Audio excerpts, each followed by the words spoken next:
times Lou did a nice job of allowing a guy, when you have that off day, giving 2 days in a row where he doesn't have to mentally think about it. It's a good break. Come back. You got 4 games in 3 days, and then you have a 3-day break again. So it allows you to sort of get recouped. It has not been a warm summer here in Chicago, so it's not like they have played in a tremendous amount of heat, but the everyday playing of baseball, that's the great thing about the game. There's 162 of them. You have to mentally sometimes, you lose your focus a little bit, and the day off every once in a while really helps you put it back together. For Soriano, first time he hasn't been in the All-Star game in his last 8 years. And for Rich Harden, some numbers that we are not used to seeing. A 5.35 ERA. His last start, again, a very rough outing against Milwaukee on Saturday. So he gets an extra day of rest. Shortest and worst start of the year, a career low 2+ innings, 8 hits, 7 runs, 2 were home runs. Really struggled with his changeup. That's a key pitch for Rich, to pitch off of his 4-seam fastball. Well, he's a guy that throws a lot of strikes, and you look at the 32 walks. That's what jumps off the page for me. And not only is it the walk batters, but it's pitching behind in the count when you're unable to use your pitches in the sequence you want to use. He wants to establish with his fastball, get the outs with the swing and misses with the changeup, or he wants to get the changeup to be rolled over to get the double play ball with the cut fastball. Let's check out the umpires for this series. The crew chief this weekend, Angel Hernandez at first. Lance Barksdale from Mississippi in his 6th year. We'll call the balls and strikes today. Again, Bob Brenly is on assignment with a little bit of a longer All-Star break. He's watching his son Michael and the Peoria Chiefs this weekend, so we hope Bob's relaxing. And great to have Keith Moreland with us. Keith, you're finally ready for baseball. I am ready for baseball. We're a little bit delayed, but it's always good to get it started. Skip Schumacher will start it, converted outfielder. He's now playing second base. Ramirez plays in on the grass at third, and Schumacher rips one into the right field corner on the very first pitch from Rich Harden. He's taking a look at Fukudome, and he's going to pull up with a standing double. So one pitch, and just like that, the Cardinals have something cooking. Well, Schumacher got a high fastball, was looking first pitch fastball, got something up and out over the plate, really turned on it. So this ball's more in the middle of the plate, but upstairs gets it into the corner. Fukudome does a nice job of holding him to a double. You see the mustache. That's a recent phenomenon. The Cardinals starting pitchers recently decided to grow mustaches to change up the mojo and kind of have something to have fun with in the clubhouse. I think Colby Rasmus is trying to grow one, but it's not working out as well for him, as he bats in front of Pujols and a first pitch strike on a fastball at the knee. 70 degrees, a 38-minute delay. The wind is out of the south at 8, meaning it's blowing out as we get started.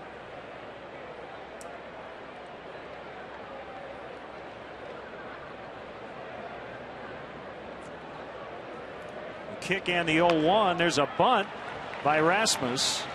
It'll be a sacrifice bunt to bring up Pujols. So already, Keith, we have a situation. You have a couple of bases open, but it's a first inning.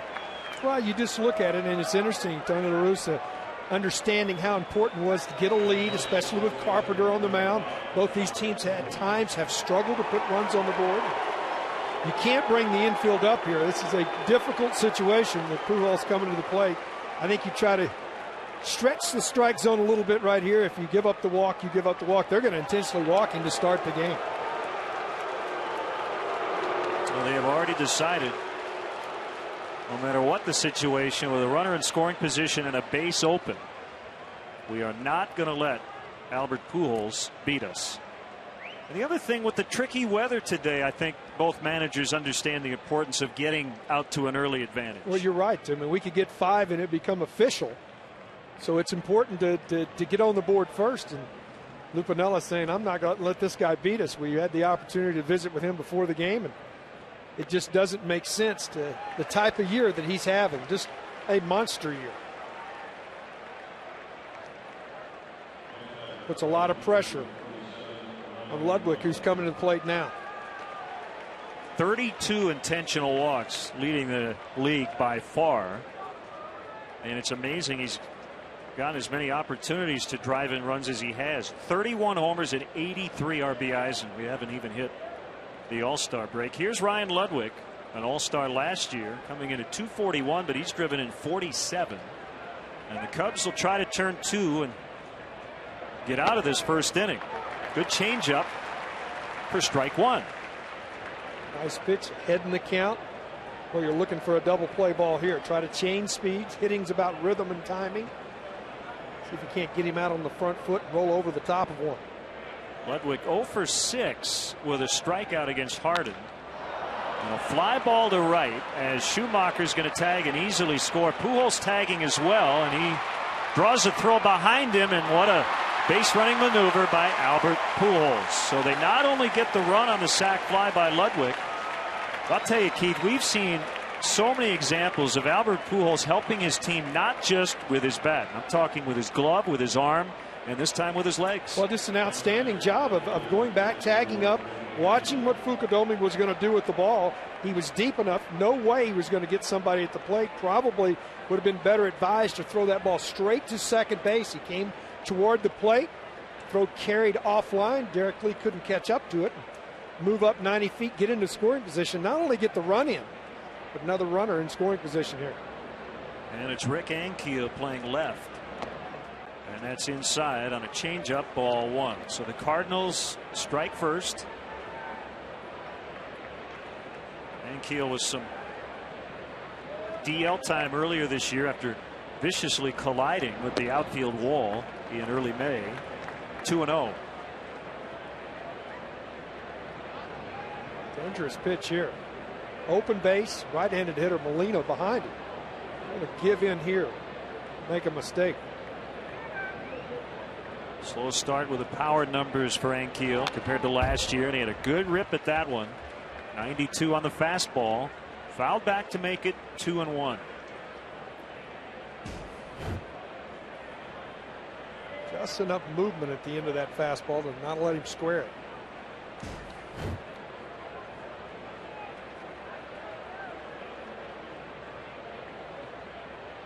A 2-1 pitch is too high. 3-1. We talked about it before the broadcast, and you saw some planes flying in over the lake, and you said that's the kind of day that the hitter likes to see. Oh, as soon as you got to the ballpark here at Wrigley, you see the planes lining up for the east-west runways at O'Hare coming off the lake. You know it's a good day to hit. Full count, 3-2. Yadier Molina, the All-Star, is on deck. There it comes. No doubt. It's one of those days you knew at 8 o'clock in the morning. Oh, it's a good day to hit at Wrigley.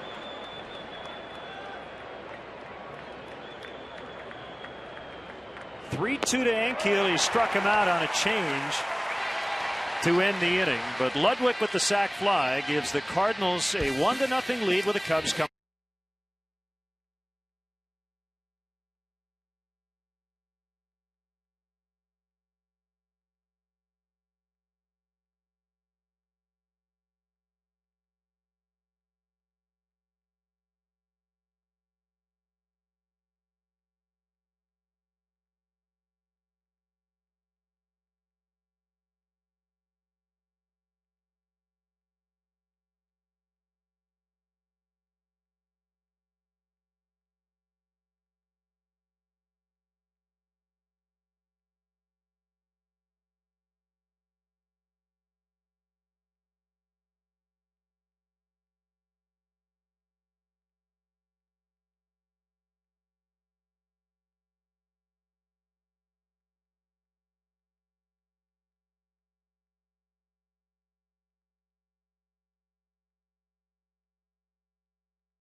Pepsi lineup for today's game against Chris Carpenter, brought to you by Pepsi. Refresh everything. Reed Johnson first start since coming off the DL. Terrio Fukudome third. You have Lee Ramirez Soriano in the middle. Fontenot, Hill, and Harden at the bottom.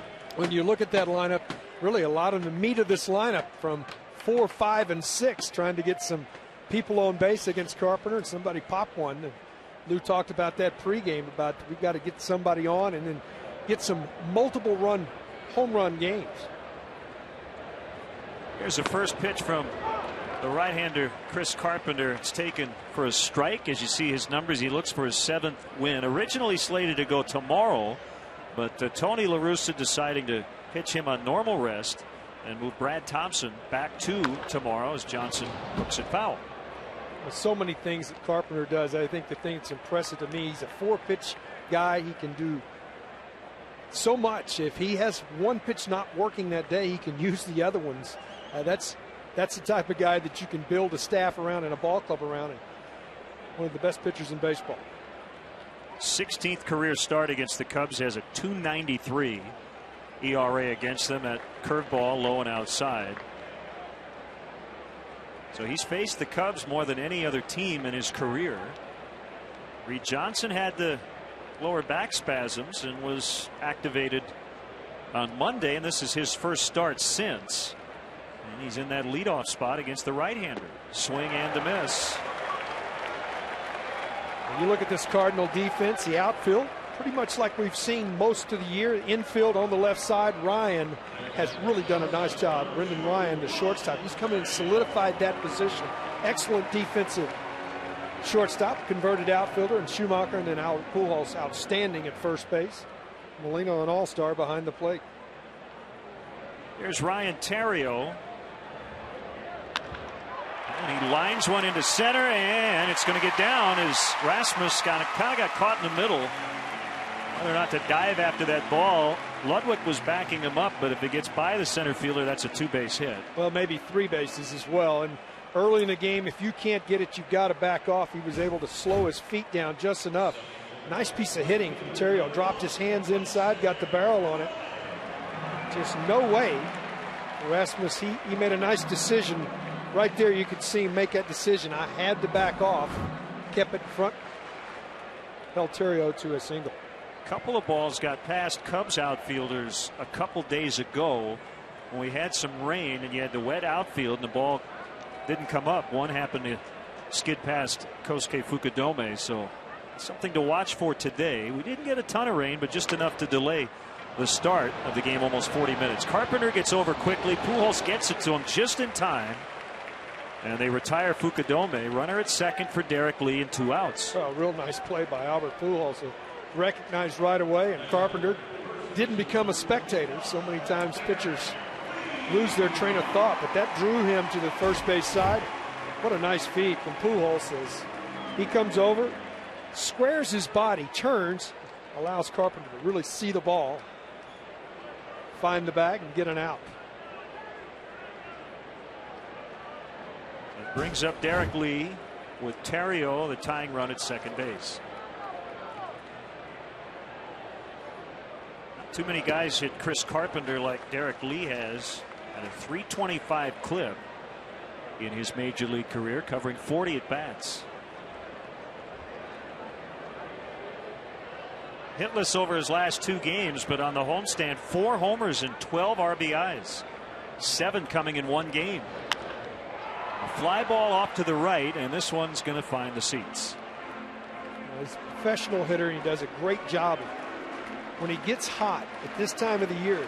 Does a great job of keeping his hands inside the baseball. Yes, he can turn and hit it as far as anybody, but for a guy that's 6'6", you don't see many guys that want to extend as much as Derek does, but he does a great job of handling that inside pitch. Doesn't get tied up in there as much as a lot of big men do.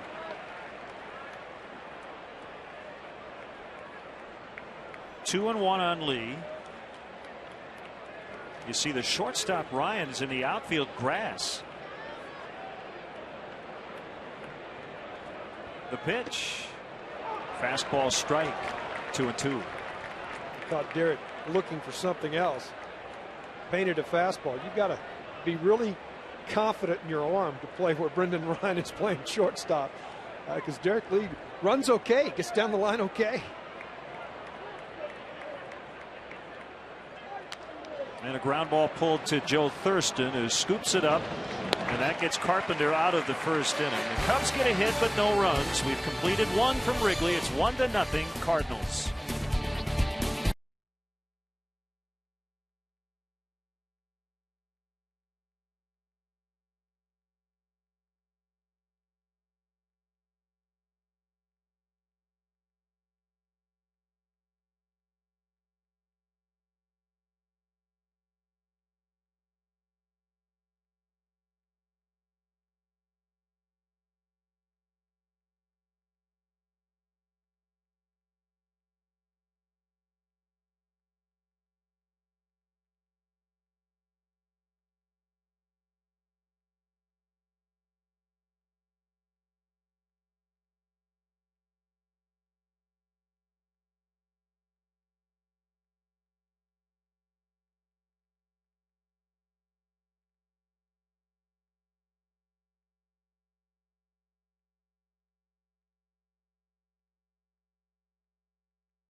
Let's check out who's moving forward with Toyota. How about Keith Moreland? His career with the Chicago Cubs, 1982 to 1987.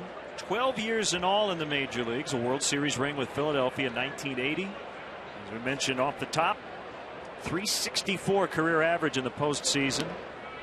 And as Yadier Molina takes a fastball outside, 1-0 the count. We're in the second, 1-0 St. Louis. And Keith, I want to congratulate you on your induction into the College Baseball Hall of Fame, former Texas Longhorn. Well, thank you very much. It was a fun weekend last weekend in Lubbock where the induction took place. It was exciting to be in part of it. A couple ex-Cubs along with me, Joe Carter and Rafael Palmeiro. It's fouled by Molina. Todd Walker going in as well. And Todd Walker as well. You're right. They're ex-Cubs. Louisiana State University. That's they'll right. tell you. He's from Bossier City, I believe, which is near Shreveport. Yeah. Well, you could do it all. You started as a catcher, and you played two sports in college, football and baseball. And then later in your major league career, third base, first base, corner outfield spots. What was your favorite defensive position? Well, I think all said and done? If you've ever caught a game, it is a unique position. You're the quarterback. Nothing happens till you put down fingers. So I can tell you that catching was an interesting position, to say the least. That ball slowed down by the grass, and Terrio has time to get Yadier Molina. Now, this grass is a lot different than the infield turf that you saw during your playing days, and you were grousing about having this infield take away some hits in your career. No question. It is much shorter grass and much different. Obviously, they've leveled out the field. You used to be in the Cubs home dugout, and you'd have a tough time seeing the right fielder with the bow in the field, so to speak. Now very level, flat. Great place to play a ball game. The crown is gone as they now have a modern drainage system. First pitch strike to Joe Thurston. He's playing third for the Cardinals today. The pitcher is behind him, batting eighth. Chris Carpenter's on deck. See, Coy Hill wants this pitch down. Swing and a miss on the changeup. See now, Phil leveled it. used to take this same camera angle, shoot across to the right fielder and see the top of his head. A one hopper fielded by Fontenot, but all he can do is keep it somewhat on the infield, even though he ranged far into the grass in the outfield. And Thurston has a single, and Carpenter will try to move him up. Well, Mike did a nice job. Nothing you're going to do with the baseball in that situation, but he was able to get to it. Both of those balls sort of cued off the end of the bat. Nice pitches from Harden, just hit in the right location. With a nice effort, couldn't do anything with it. So here is Carpenter, who has one sack bunt on the season and already squaring. Now he pulls it back. You have Ramirez ready to charge at third, and it's taken for ball one. Carpenter, a career .097 hitter.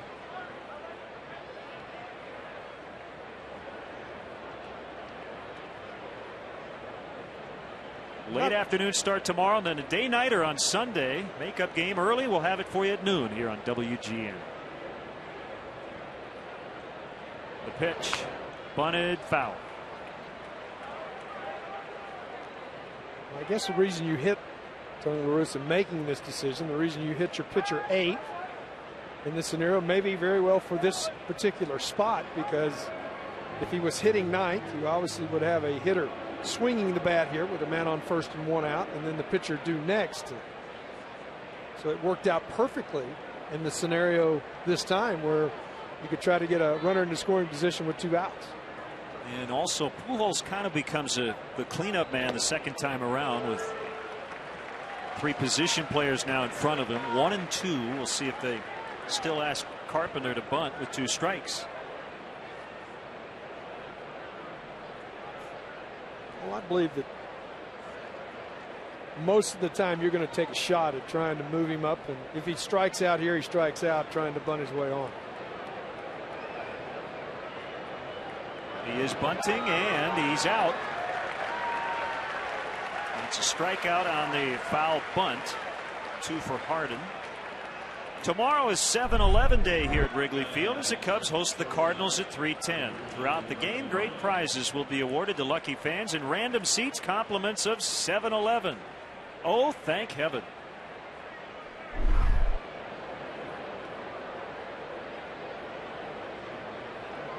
Brendan Ryan's done a nice job, though, coming in, taking over Khalil Green. Not only has he been outstanding defensively, he's hitting almost 300 out of the 9 hole. It's not bad to have a 9-hitter batting .299. Thurston still at first, 2 outs.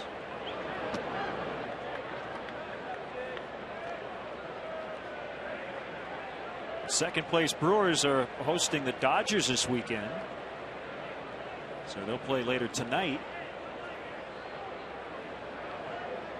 Cubs are a game and a half behind Milwaukee for second, 3.5 back of the front running Cardinals. Jeff Weaver and Mike Burns, the matchup tonight in Milwaukee.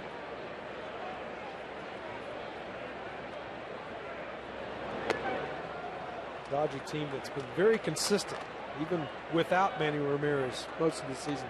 You haven't seen them get overly hot where they've won 7 in a row, but they just have played very consistent baseball the entire season.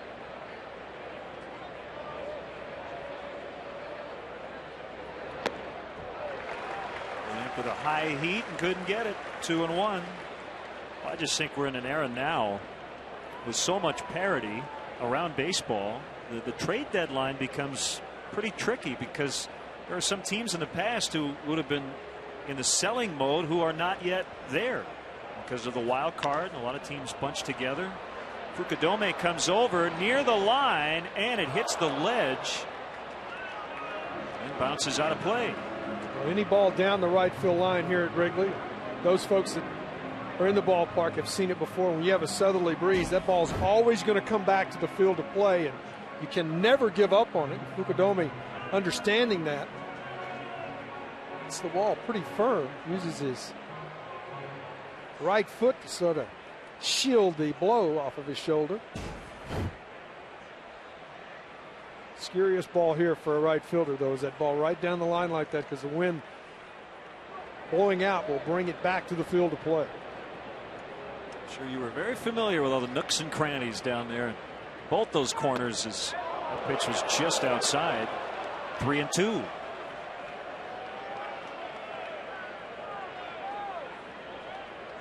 See, Bob and I, Keith, we have a tough time defining a nook versus a cranny because there's so many such things in the ballpark. So if you see a cranny and I call it a nook, please please correct me. Runner goes on the 3-2 and it's fouled back.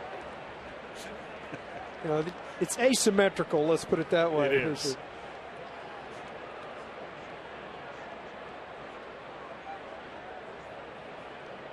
Well, there is all kinds of different little nooks, left center field. It gets deeper, a little bit more into right center than dead straightaway center. Second walk given up by Harden. First unintentional free pass, and that'll bring up Schumacher, who on the first pitch of the game doubled into right and later would score on the Ludwig sac fly. That was not there when you played your games at Wrigley Field. The knothole allowing fans out on Sheffield to take a peek. No, it was that was the hardest part of the field. That was a steel wall that was right there, and it didn't give. The brick doesn't give, but at least you have a little ivy for padding. That was a steel wall. Now, this becomes crucial right here, Lynn, when you look what happened in the first. They manufactured a run, got it done, did the Cardinals. In this inning, Harden sort of pitched himself into this jam. And that gets away from Hill, and both runners will advance on a wild pitch.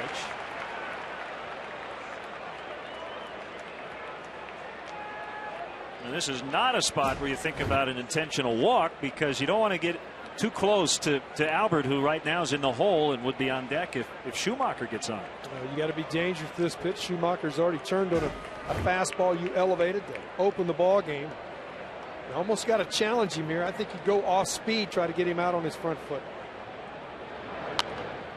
He went with a heater. It was up a little bit, and Schumacher fouled it away. Just enough movement right at the end of that. Sort of riding up. He couldn't get on top of it.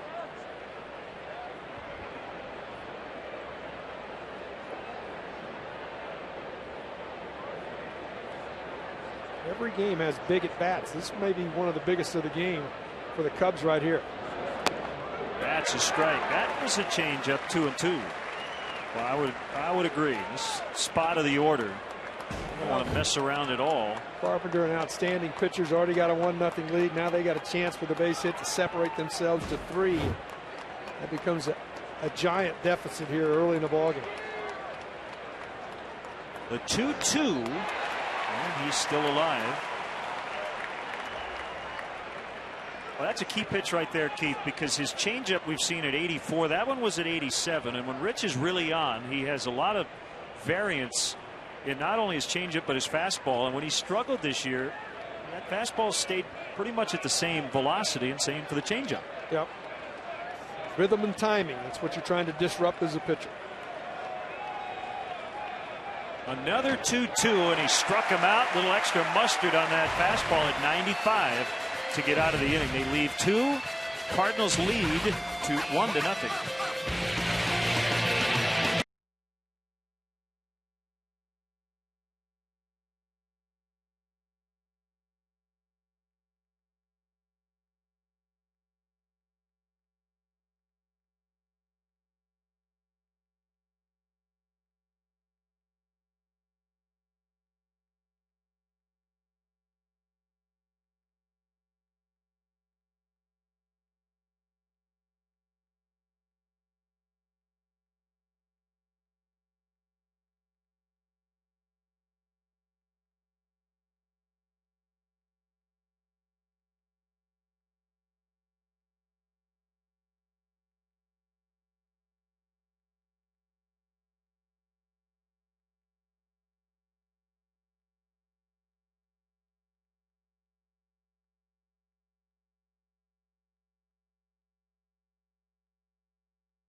to the right. 1-0 St. Louis. Ramirez activated on Monday from the disabled list, missed 50 games with a dislocated left shoulder. He's 3 for 12 since coming back. 7 for 15 with a homer against the Cardinals earlier this year, and that's going to hold up for Ankiel. So Ramirez with a good swing, unfortunately lines out. Today's Walgreens Celebrity Bat Kids are Cole Jacobs from Union Mills, Indiana, Celine Watka from Lamont, Illinois. For more info on how you can be a Walgreens Celebrity Bat Kid, go to WGNradio.com. Walgreens, the pharmacy of the Chicago Cubs. I'm sure they were able to get a lot of autographs today. Both teams did hit and had full batting practice in spite of some sprinkles. A lot of Cardinal fans making the trek up here to the north side of Chicago. The 1-0 to Soriano misses on a slider. 2-0 the count. Carpenter pitches ahead so many times. Careful here. Soriano trying to get him to expand his zone, and good to see Alfonso with a patient at bat to get ahead in the count. Wasn't thrilled that he wasn't told by his manager that he was going to be out of Wednesday's lineup. I don't think in the end it was that big a deal, but some guys like to know mentally more than anything else, if you play every day, to find out before you get to the park that you're not going to be in there. As he takes ball 4, so it's a 1-out walk. But back in there today, so 2 full off days for Soriano, and that's the first walk issued by Carpenter. You know, it never was that important to me as an everyday player to be told, hey, you had tomorrow off, as it was when I was a guy that was coming off the bench to say you're in there tomorrow. Sure. That was a much more important thing to me. Take care of yourself the night before and come to the ballpark mentally knowing that you're in the lineup. Well, I think the other thing, Keith, with this current Cubs offensive situation, it's so fluid because of the inconsistencies we've seen up and down the lineup. And Lou would like to have a template for a lineup and just leave it that way, but with certain guys struggling, and now with Soto headed to the DL, he hasn't been able to run out that same lineup every day. Well, yeah, and you want to put yourself in a position to know what happens in an inning. You average about 4.6 batters per inning in a ball game. So because of that, you got to figure out where guys are going to break down in innings on average, so to speak, and you try to adjust your lineup accordingly. Fontenot foul tips 1 and 2. So basically what you're saying is, every 2 innings he'll go through the entire lineup on average. That's exactly right. You turn over. The guys at the top of the order usually hit 1st, 3rd, 5th, 7th, and sometimes 9th, 3rd, 5th at bat. 2nd, 4th, 6th, and 8th are different style of lineup. Kick in the pitch, and that's off his foot. It's foul. How is it for you to hear the crack of the wooden bat? You call a lot of college games. Well, it is much different. Well, it's a different game. In college baseball, they pitch to the barrel. In professional ball, you pitch to the handle. You can break a wooden bat off. You can't break an aluminum bat off. And college pitchers have to make that adjustment. Hitters obviously have to make an adjustment, but college pitchers do as well. And Fontenot chases a curveball, and that's a second strikeout for Carpenter. 2 down in the inning. It's a perfect example of what Chris Carpenter does to you. He's just got an outstanding breaking ball. He got Mike out on his front foot on the pitch before, threw a fastball by him upstairs earlier in the at-bat. So what it does to you is, I've got to start forward and catch to that, and then he changes that speed and gets you on the front foot and makes you swing over the top. Outstanding against left-handed hitters. I think that's Chris Carpenter's forte. Facing a switch hitter here, Coy Hill.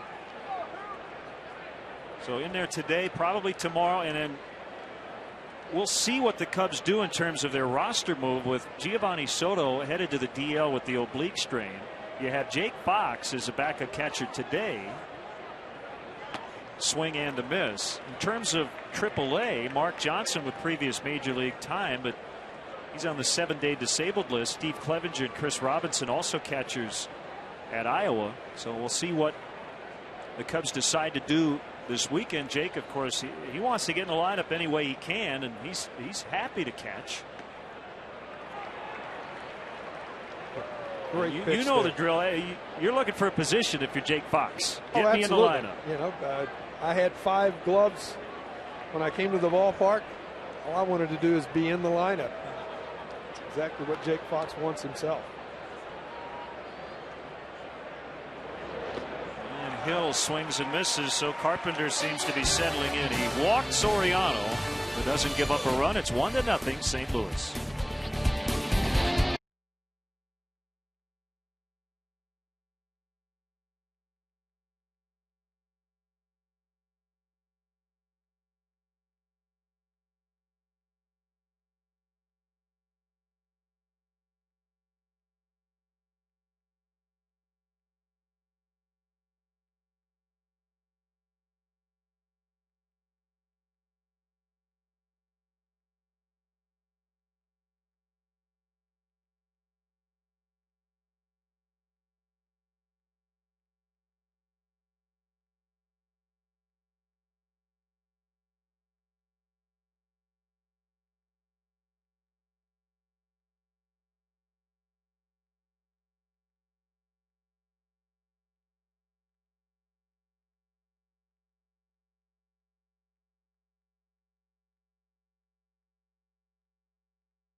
WGN Sports Game Zone at WGNTV.com, brought to you by The Great Escape for up-to-the-minute stats and info designed to give you everything you need to know during the game. WGN Sports Game Zone is available for every Cubs game and is brought to you by The Great Escape, pools, patio sets, play sets, hot tubs, and more.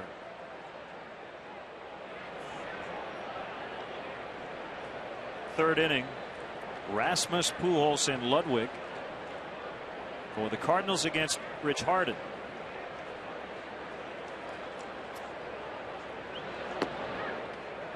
And called strike.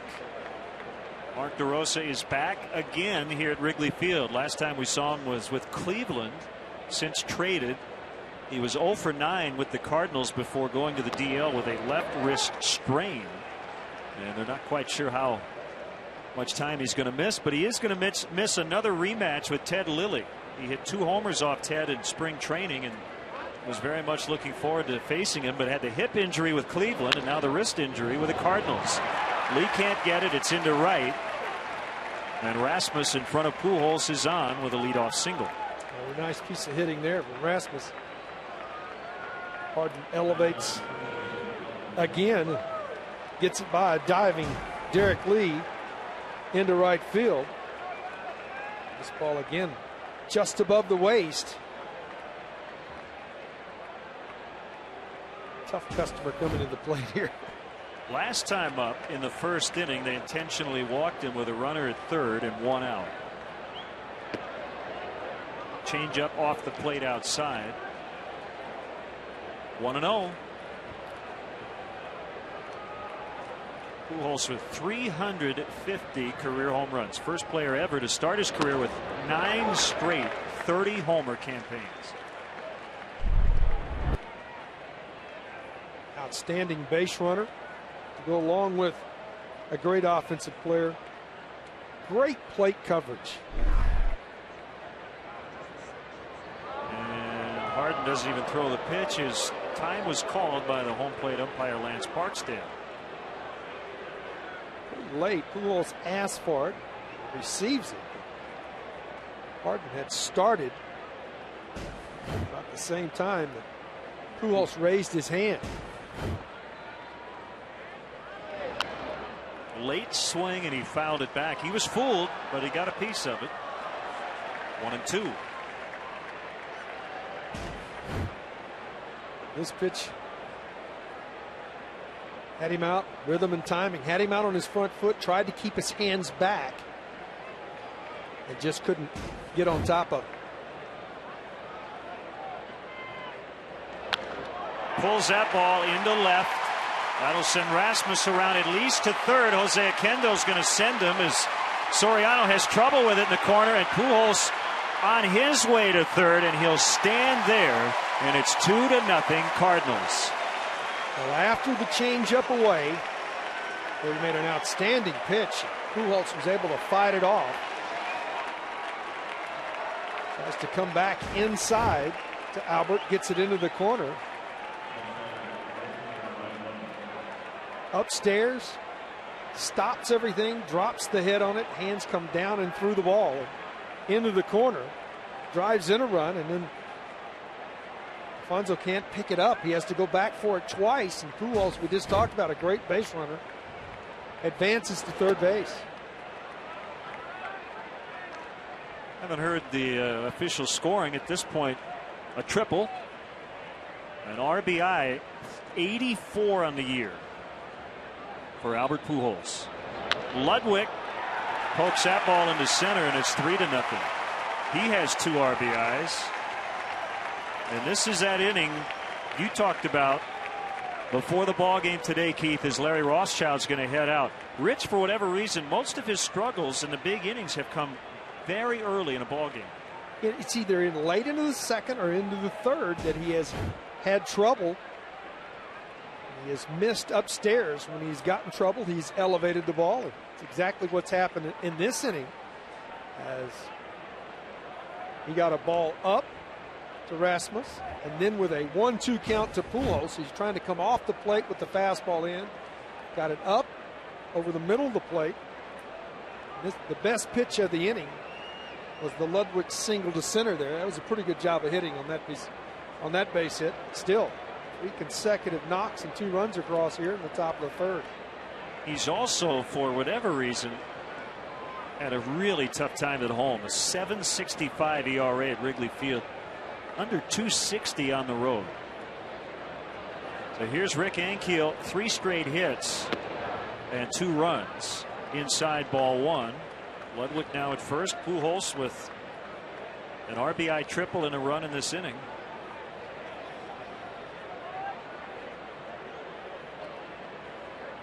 A high fly ball out into center for Reed Johnson. Sun's a bit of an issue now. Makes a catch. And 1 out. I don't have to tell you, but it's one of those days where you don't need your sunglasses 1 minute, and the next minute you do. You need sunglasses in right field in Wrigley every day, no matter what it is. That way, because you never know when it's going to happen. And then the games that start at 1 or 1:20, center field is the sun field. The first 3 or 4 innings of the ball game, then the sun will move over to the right fielder. Johnson, though, able to secure that. Love to get a double play ball here. Throw over to first. Ludwig back in time for Yadier Molina, the youngest of the 3 Molina brothers catching in the majors, but the first to make an all-star team, and he'll start for the NL.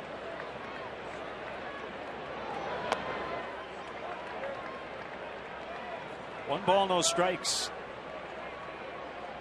Cubs in an early hole here, and they're going to have to find a way to not only stop this Cardinal offense, but get to Chris Carpenter at some point.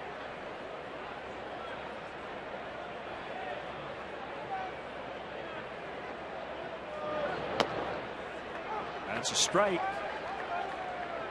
The bleeding, you've got to stop the bleeding quickly. You're right. 3 is going to be tough to get. You sure don't want to be chasing 4 or 5. Carpenter didn't give up any against the Cubs in 5 innings on May 20th in St. Louis. Fouled back by Molina, 1-2.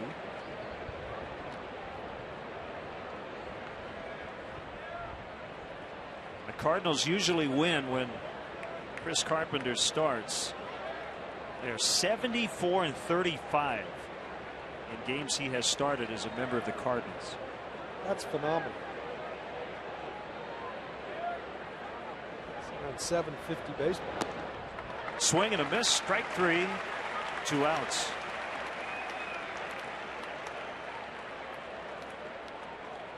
Last 4 times out against the Cubs, he hasn't given up a whole lot. His biggest problem has been staying on the field, staying healthy. Some DL time earlier this year, and the injury was a left rib cage muscle strain. It was suffered while swinging the bat.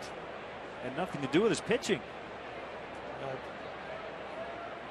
Some pitchers would soon be in the American League when they don't have to hit, and then you have guys like Carlos that want to be in the lineup every day. Even in an American League park. Thurston grounds out, but the damage done. 2 runs for the Cardinals. It's 3-0.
Bud Light Lime.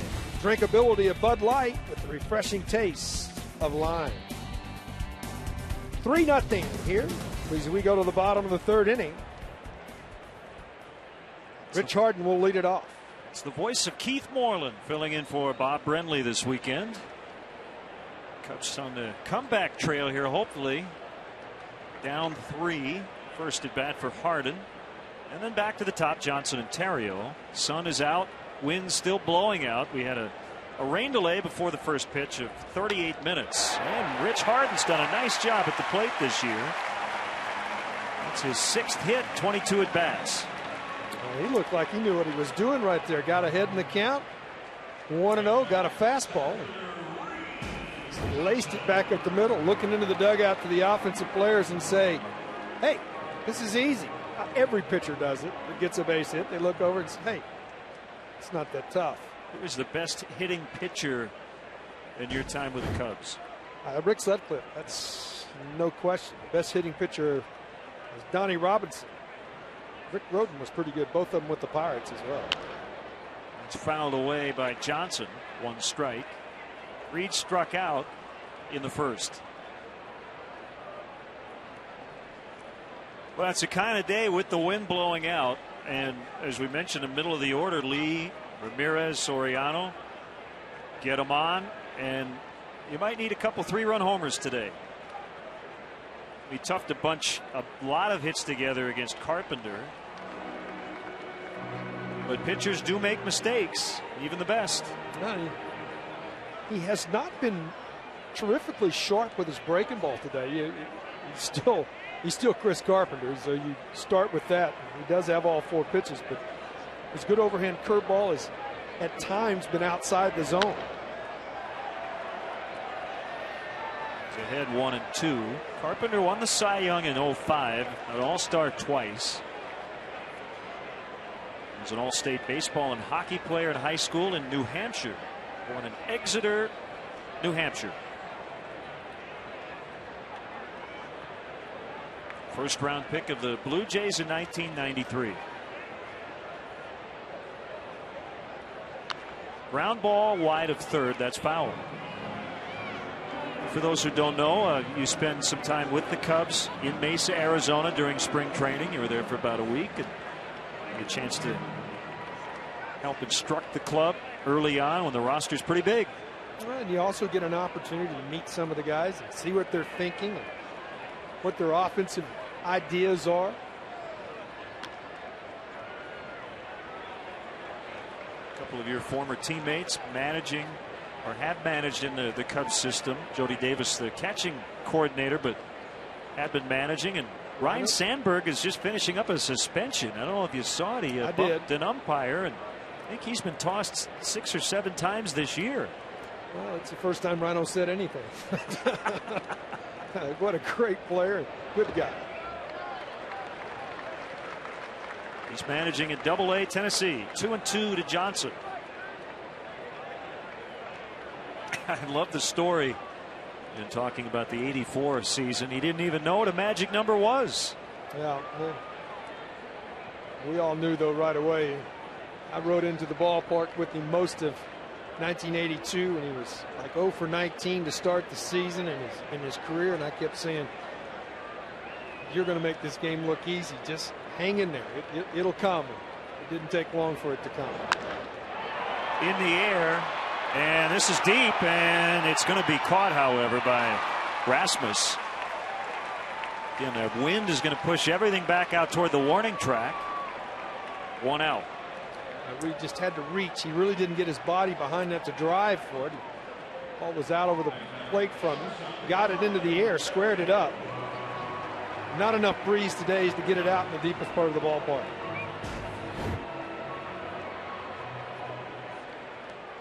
Stayed inside it, but really didn't have his body behind it. So Harden back to first, and Terrio, who's 1 for 1, bounces foul. Terrio's had a good homestand.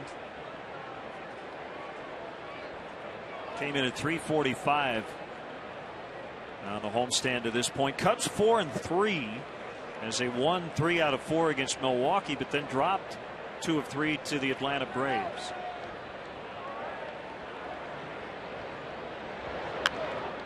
I know you guys have been talking about it throughout this homestand. When you looked at this 2 weeks ago, 3 or 4 games under 500, you said, well, if we can get back home for the big stretch right before the break, that could get healthy. Good weekend this weekend. You could get healthy.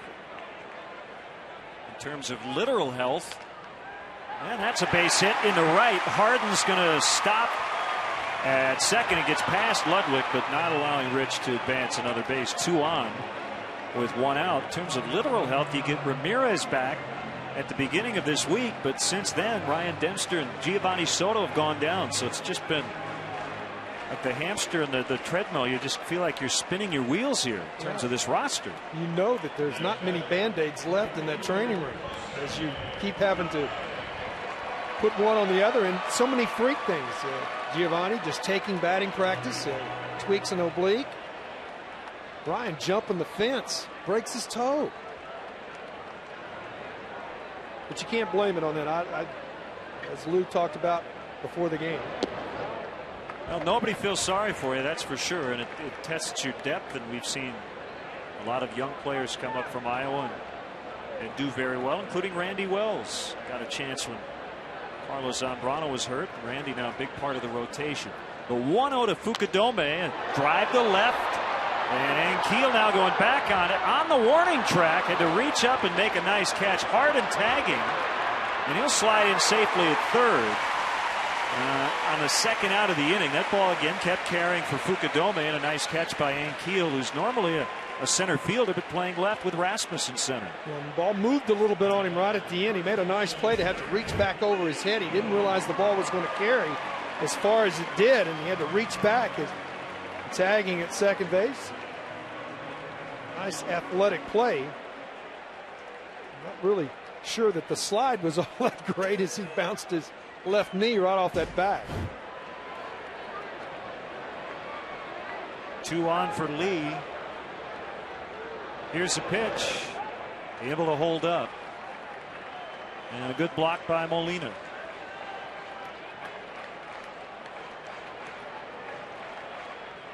A catcher is so important to a pitcher with a man on third base. He's got to have faith that you're going to get the ball knocked down, and Molina with a nice job there. That's like driving in a run.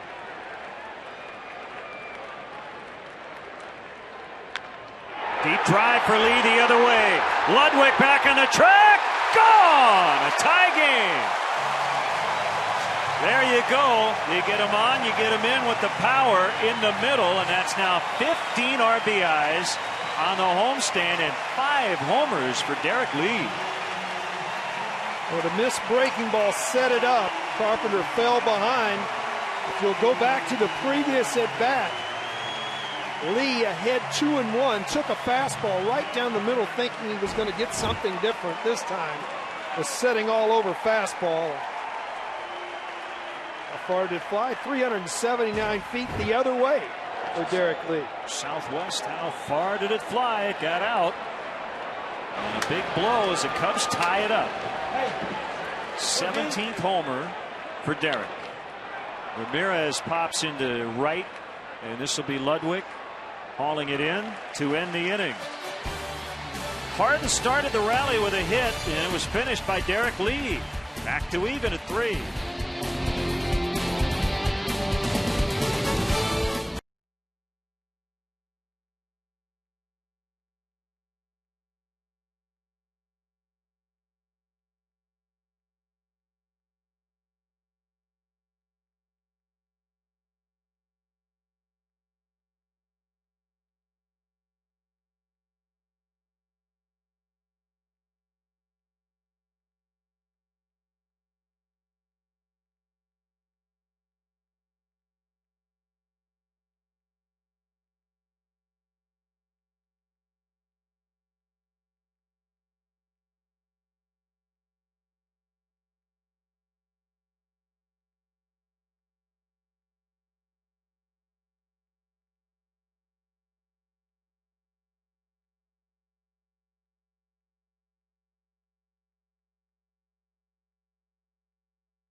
Derek Lee continues to come up huge for the Cubs, particularly on this homestand. Not an all-star this year, but he's had an all-star first half. And it's a 3-3 game as we get into the 4th inning. That's such a great job of actually setting up Carpenter that time. Carpenter missed and fell behind 1-0, and I think the previous at bat really set it up that time. He was looking for something out over the plate and really drove it out of the park. Huge home run for Derek Lee. If you're traveling and can't watch your Cubs on TV, you can always catch it on your computer with MLB.tv. For more details, visit Cubs.com, where baseball is always on. Now it's up to Harden here against 8-9-1. And the 1-0 to Carpenter is a strike.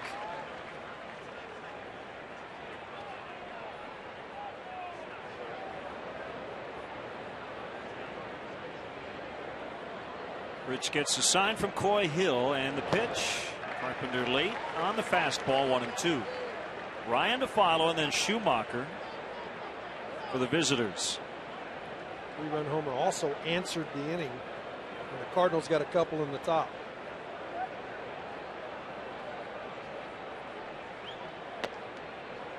Just outside. Tomorrow afternoon, Brad Thompson and Ted Lilly, the All-Star. And then on Sunday, we know the 4 starters, we just don't have the order yet. Adam Wainwright and Kyle Loesch scheduled for St. Louis. Loesch will be coming off the disabled list. The assumption is that it'll be game 2 for him. He has a right forearm strain. And then Randy Wells and Carlos Zambrano, probably Wells in game 1 and Z in game 2. Carpenter takes the leadoff walk. And let's step aside and see what's coming up on WGN.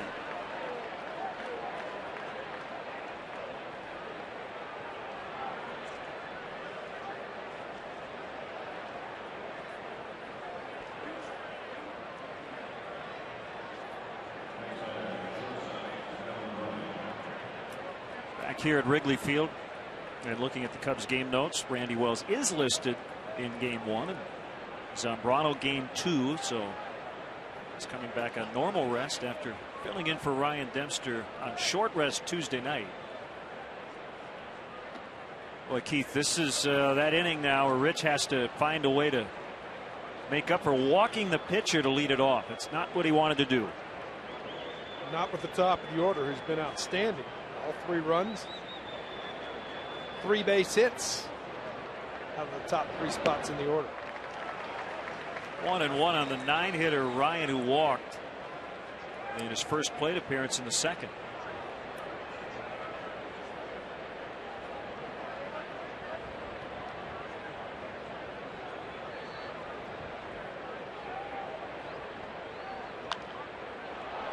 Pop up along the first base line, and Derek Lee comes in to make the play. So 1 out with Schumacher coming up. We want to recognize Erin Layden of Chicago. She's been selected as the Cubs Everyday All-Star. MLB and People Magazine have been searching for individuals who have made a difference in their community. So she'll represent the Cubs at the All-Star game coming up in St. Louis on Tuesday. She began a foundation to help families who have children suffering from epilepsy. Erin Layden, the Cubs Everyday All-Star. Congratulations. 1-0 on Schumacher.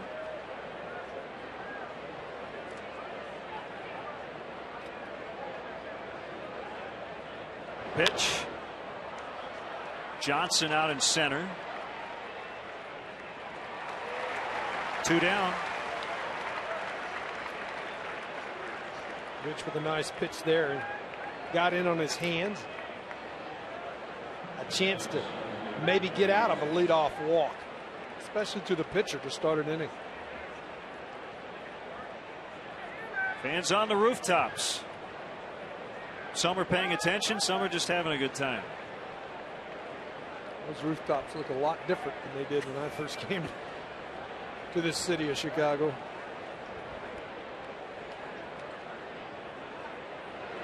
Rasmus bounces it foul. Some of those newly constructed bleachers. It's right behind the foul pole and left out on Waveland. They're up there quite a ways as well.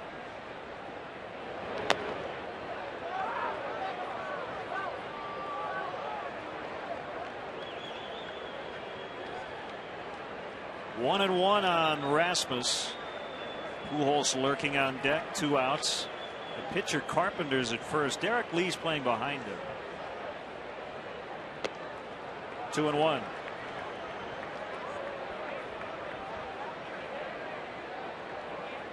A bloated pitch count for Rich Harden. He's hit 70 already, and we're only in the 4th inning. This is a big pitch right here. Don't want to go to 3-1.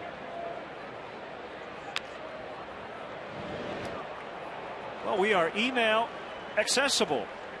It's Len and Bob at ChicagoNow.com. But please send us an email for Keith if you have one this weekend. You can also tweet us at twitter.com/Len and Bob.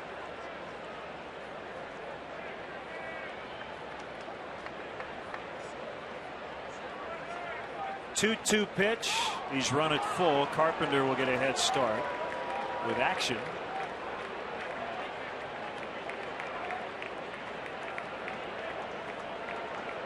Tony La Russa goes back a long way with Lou Piniella, both from the Tampa area, and managing against one another in this tight NL Central race. We'll do it again.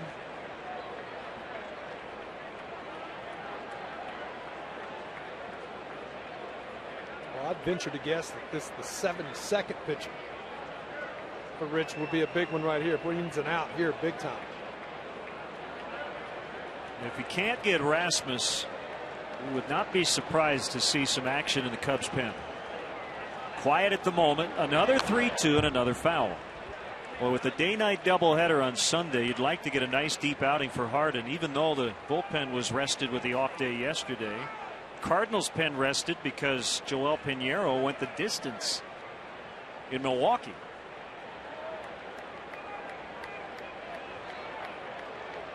Well, bullpen's been outstanding, though. But you know you're going to be taxed with 27 innings. And the weather's supposed to be nice both days. You can't plan on having any weather. You've got to get 27 innings worth of pitching out of your starters and your bullpen over the weekend, and then a few days off. This battle continues. Swing and a miss. So he finally gets Rasmus. So Pujols will have to lead off the 5th. It's a 3-3 tie to the bottom of the 4th.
Time to have a ball with our friends at the Illinois Lottery. Keith had no idea how much we eat in the booth, but it is National Hot Dog Month. And Levy Restaurant's executive chef David Burns brought us some hot dogs, all decked out, lots of relish and mustard and onions and tomatoes, pickles, everything. It's today's Have a Ball thanks to the Illinois Lottery. Americans eat about 16 billion hot dogs each year. And Soriano slices one the other way, but it'll be Ryan Ludwig to make the catch. I got to tell you, partner, I wasn't that hungry until they brought the hot dogs in. I might finish this thing. Pretty good. You can afford to finish it. my waistline probably will not allow me to finish as much food as y'all put in front of me today. Good stuff. We still have them right here. And oh, yeah. I want to go this way. Yes. Very nice. It We're says eating is not a spectator sport. Dig in. Yeah, no. So there you go. It's not a spectator sport. You're right. I don't think we want to put that on national television, me eating a hot dog. Too late. The 0-1 to Mike Fontenot is outside on a curve, 1-1. We did get an email from Ron Pritchard from Dixon, Illinois. And kick saved by Carpenter, though it cost him an infield hit. So Fontenot is aboard. Carpenter tried to knock it down, but got into no man's land between Carpenter and Thurston, and that was it. You can see from our Southwest Sky Cam here that Chris Carpenter cost himself. He reached out and definitely put his right foot out there and ricocheted. He didn't reach down with his glove. I believe that Brendan Ryan would have been able to make that play. But Mike did not get a good jump out of the box. He was sort of tied up inside. Carpenter reaching out with his skate. He will have a Blackhawk singing the 7th inning stretch today. Yeah, that's right. The kick save is Ryan's backpedaling and retires Coy Hill. So Ron Pritchard's question from Dixon, Illinois: can the hitters really tell the difference between a fastball in the low 90s and one in the mid to upper 90s? And you often hear about guys who change speeds well. I often hear the guys with an upper 80s fastball, they can make it look like mid 90s if they slow everything else down. Right? You're right, and there's no question that you know the difference. Hitting, as we've talked about already, is rhythm and timing, and somebody that can change your timing by getting the ball there quicker with velocity makes a huge difference. Guys that pitch 89, 90, when you talk to pro scouts, they're advanced scouts will say he'll top 91 and he'll pitch 89 to 90. Well, that top is that one fastball that's upstairs. It's hard to pull this ball foul, but what happens to you when a guy can move that up and he pitches 93 to 94 as Chris Carpenter does and then throws 196, it's just a different dimension. You have to start the bat a little earlier. It changes your timing. The way you can also do that with an 86-mile-an-hour pitch. Rich is 2 for 2. That'll send Fontenot all the way to third. Now a good chance to take the lead as Reed Johnson will come up. Rich Harden has not had one of his best days on the mound, but he's helping his team at the plate. He's done a nice job of hitting. Gets ahead in the count. Stays back. Rifles this ball to center field. Nice base running from Mike Fontenot, understanding that he was going to have third right away.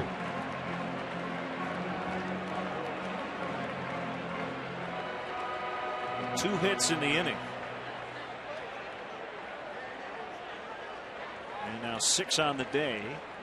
And it is Johnson who's 0 for 2. Thurston plays right at the edge of the grass at third. Pujols is holding on hard into first. And line into center. But again, a ball hit a little bit too well as Rasmus makes the play. Cubs lead 2. We'll head to the 5th. It's 3-3 from Wrigley.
Now time for the 5th inning, brought to you by Subway. Hey, Chicagoland viewers, how would you like to win $5 footlongs from Subway?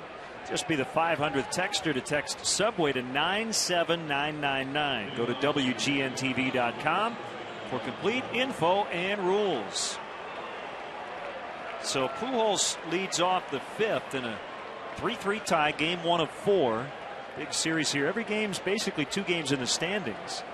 And you're playing the first place club, and not a bad idea here as Coy Hill's going to go out and talk with Harden before the first batter of the inning. This is not something you normally see, but I think we understand why. Well, with the guy coming to the plate, it's the reason you understand that. Let's don't make a mistake and allow him. I mean, first base is okay. We still got chances. He hits it further than that, you got troubles. RBI triple.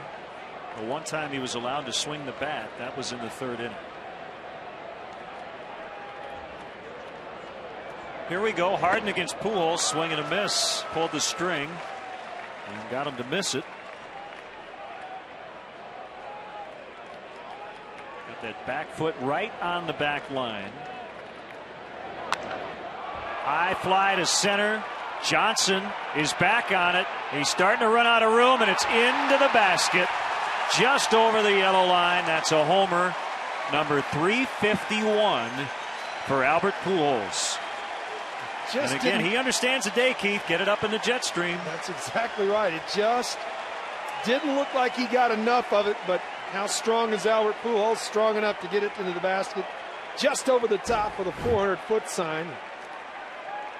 Didn't get it all. It wasn't. He knew right there that he wasn't sure that he got it all, but got enough of it. Ball just kept carrying. Reed Johnson back to the wall, just into the basket. Ludwig swings and misses, so 4-3 St. Louis. 32 homers, 85 RBIs for Albert Pujols here in the first half. And when's the All-Star break? Can't come soon enough. Unbelievable numbers. Well, you see why he got the most votes of anyone. He got mine. He's still sitting in the basket. Out in center. Tell you what, if it had stayed in, Johnson would have caught it. Oh, he did a nice plays job. his field as well as any outfielder I've seen in a long time. He got back, had his hand against the ivy in a situation where he could jump, so he knew exactly where the wall was. But just too much carry with the wind blowing out.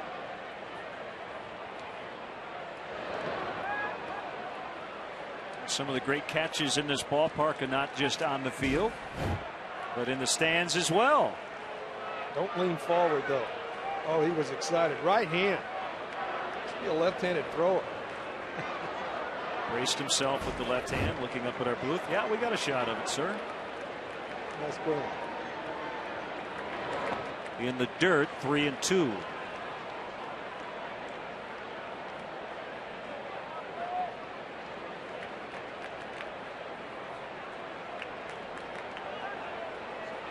DL time this year for Ludwig with a strained right hamstring. He's back in May.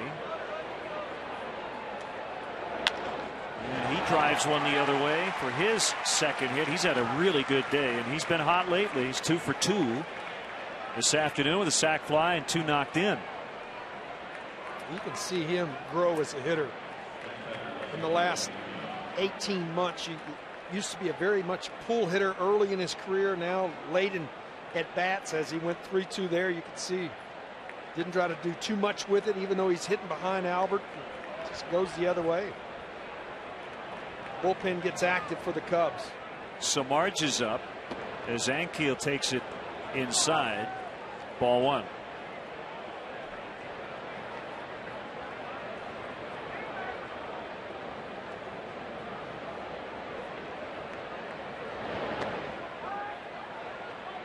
Because these two teams meet so often, this great rivalry as Larry Rothschild's going to come out and give Samardzija some time. I think he'll stay out there as long as possible and wait for Lance Barksdale to come out. You talked about the doubleheader sweep back in '84. These two teams have had some big series that have been swing series throughout the last decade or so. It just always seems like no matter where they are in the standings, when the Cubs and Cardinals get together, they're very important games. And it's changed so much too, Lynn, because of the fact that this is the last appearance for the Cardinals at Wrigley in 2009, where the schedule is so much different now with interleague play. You don't have the same number of games. You used to have so many games within the division. You knew that they were going to make 3 trips in. The division foes were. You were going to go to their place 3 times a year. And because of that, you don't get that opportunity, those head-on-head battles where, as you mentioned earlier, it's a 2-game swing in the standings. You can obviously jump 2 games a day, and the Cubs come into this game only 1 down in the loss column to the Cardinals. The Cardinals have obviously won 6 more games. Missed again, 3-0, and we're getting to the point where when Samardzija is ready, I think Lou is going to be very quick to pull Harden out of this game unless he can get it together very quickly. That one hammered on a 3-0, so they gave Ankiel the green light on the 3-0 pitch. It really doesn't surprise me. Trying to get a guy going, a guy that's got some power, struggle with his power numbers. Tony La Russa turns him loose. Wind blowing out, understanding it's going to be a day where you're going to have to score some more runs. Fouled away again. Harden just has not been able to get ahead of batters. 9 first pitch strikes against 23 hitters. Definitely has to be some concern about Rich, who 2 starts ago was really good. Gave up a lot of hits, but the results were excellent. Last time out, not good, and he has struggled again today. High bouncer past Lee. Harden has to cover first. That'll go 4-1 to get Ankiel, with Molina coming up. Rich did a nice job, though, of not becoming a spectator. Times as a pitcher, you're trying to struggle to throw some strikes. You become a fielder as soon as you throw it. He was easily there. Derek went after it. Nice job by Fontenot to hit Harden, but runner in the scoring position here with 1 out.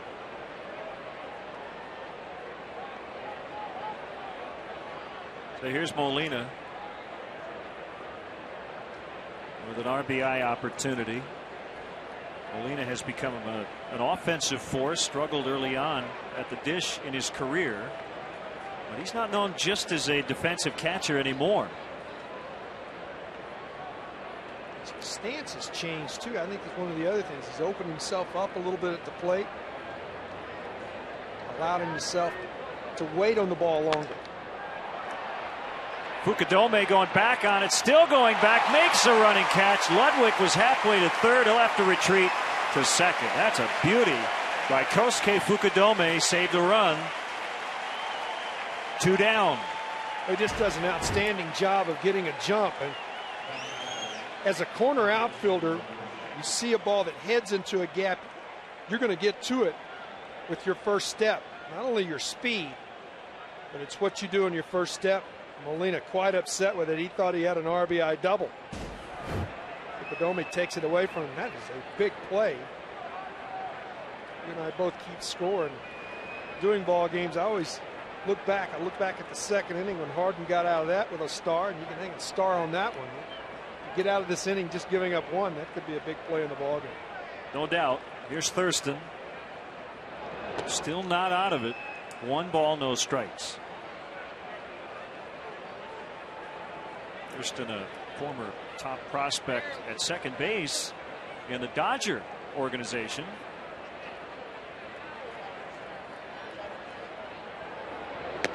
Swing and a miss on a change. 1-1. Great pitch there. Thurston swinging at the express. Got the local way out.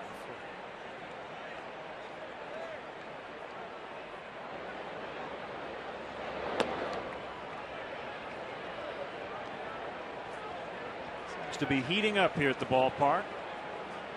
Humid after the rain we got earlier.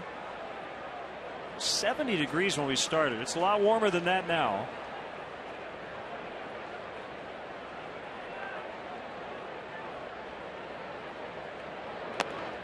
And it's 3-1, so Harden working behind in the count again. Now the pitcher Carpenter is on deck.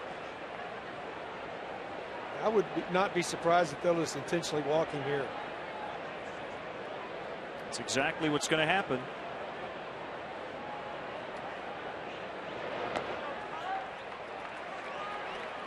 Now the question is, do you want to go to the bullpen to try to get Carpenter out, or you want to allow Harden a chance to get him out?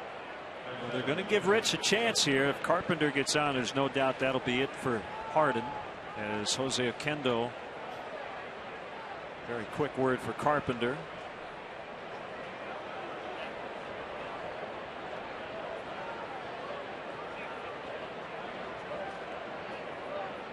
First and second, 2 outs. Pujols led off the inning with a home run to straightaway center, his 32nd homer of the year.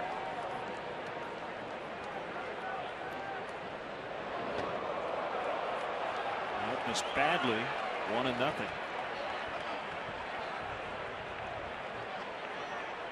I'm not sure that Chris Carpenter knew what to do there. It sort of slipped out of Rich's hand.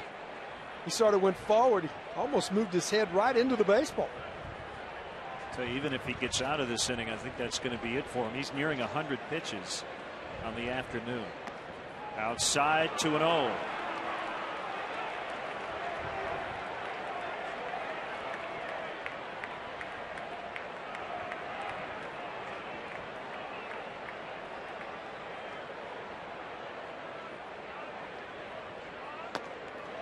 Carpenter swung away, and it's 2-1. It's probably going to be the best pitch of the at-bat to hit for Carpenter. He knew a fastball was coming. He just couldn't catch up.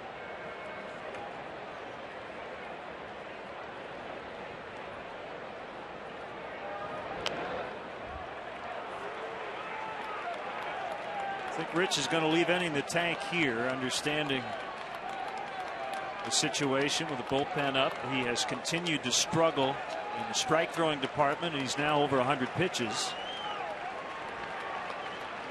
2-2 on Carpenter.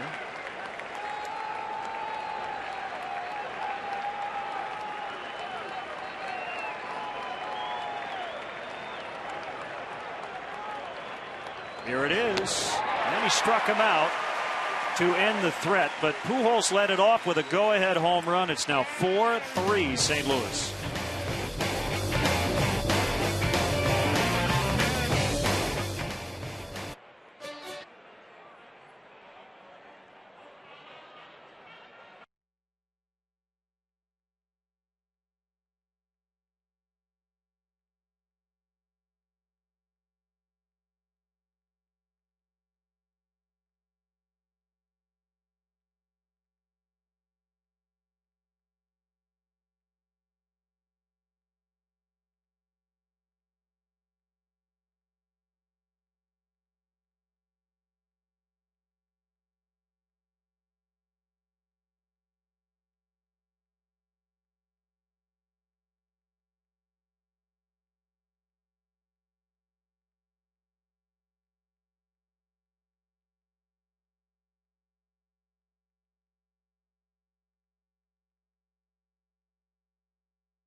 Brought to you by Bud Light. Bud Light, the difference is drinkability. Oh, man, that's some music from my time right there. Right. Good stuff. Ryan Theriot It's a slow roller to Skip Schumacher as we start the bottom of the 5th. First out, Ryan has made today's 2 for 3. And that'll bring up Kosuke Fukudome batting third. Aaron Heilman has just gotten up in the bullpen. Rich Harden needing 101 pitches to get through 5 tough innings, but finding a way to at least keep his team in this game, Keith. He did not have his good stuff today. He did not. He did not have command. You talked about strikes. He didn't get ahead in the count, but really competed. I think that's the thing that you want to see. You know, guys got to learn to compete even when he doesn't have great stuff. Rich Harden did not have a good outing his last outing. A good one today. Kept his team in the ball club and his ball club in the game. I mean, the wind's blowing out. More runs are going to be scored today. I would agree. 1-1. The key now is to try to get Carpenter's pitch count up. Just 55 pitches through the first 4 innings. And you had Terrio making it out on the first pitch as Kosuke shows bunt, pulls it back. His former Chunichi Dragon teammate Kenshin Kawakami beat the Cubs on Wednesday, but Fukudome hit a home run. It was the only Cubs run in a 4-1 loss. Kosuke has been in that leadoff spot, but batting third with Johnson in the lineup, and also Milton Bradley out, so Kosuke's playing right. 3-1 on him with Derek Lee on deck.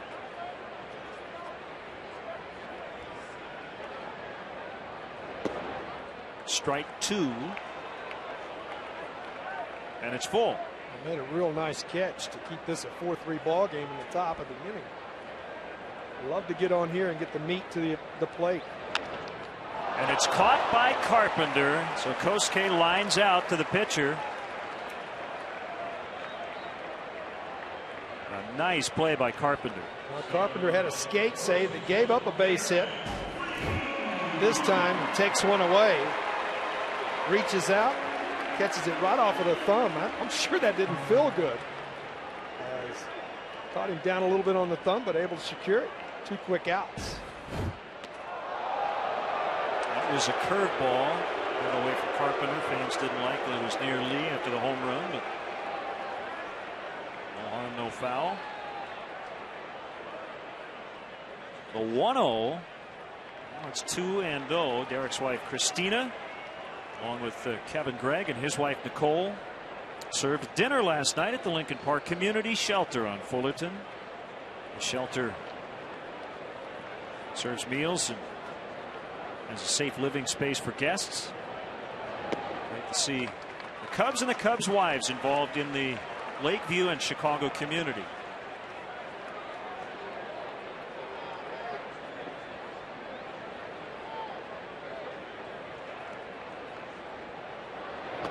That's a strike.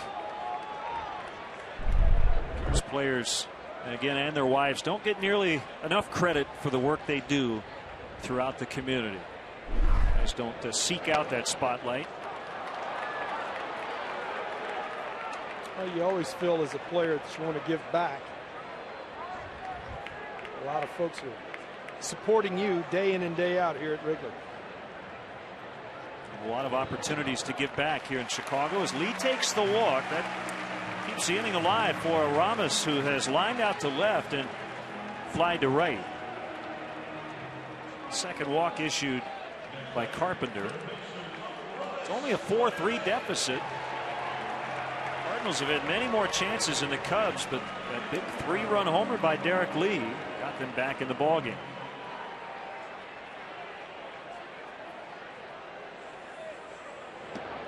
Now, if you put yourself in Ramirez's shoes, missing 50 games with the dislocated left shoulder, still looking for that first home run off the disabled list. I was going to go to that exact point. I think the first thing, timing is tough to get back, and then the mental aspect of understanding, can I do the things that I used to do when you've had an injury?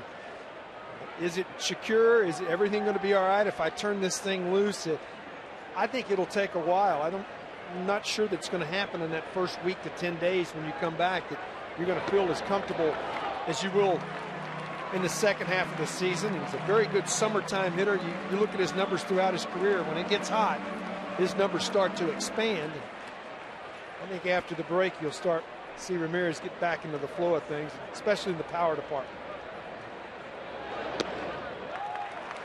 Carpenter careful here with Lee and Ramirez. There's a long-time pitching coach, Dave Duncan. They have pitched extremely well lately. They've been fantastic. Leading the majors in July ERA at 2.15. Their bullpen even better at 1.26 this month. And their closer, Ryan Franklin, didn't even start the year as their closer, made the All-Star team.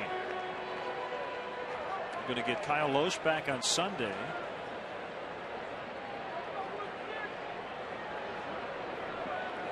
Dave Duncan has always been a pitching coach that talks about pitching to contact.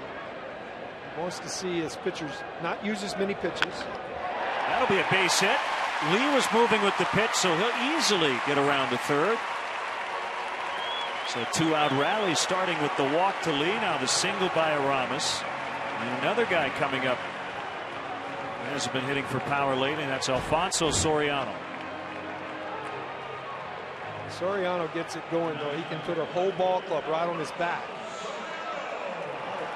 These are the scenarios we talked about before the game, not in the leadoff spot, but in a situation here. He could get one airborne. Cubs could grab their first lead of the day.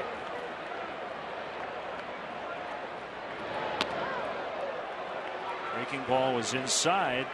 It has been over a month, believe it or not, since his last home run. 103 at bats. It was June 7th in Cincinnati when he hit his 14th home run. This would be a pretty good time for another one.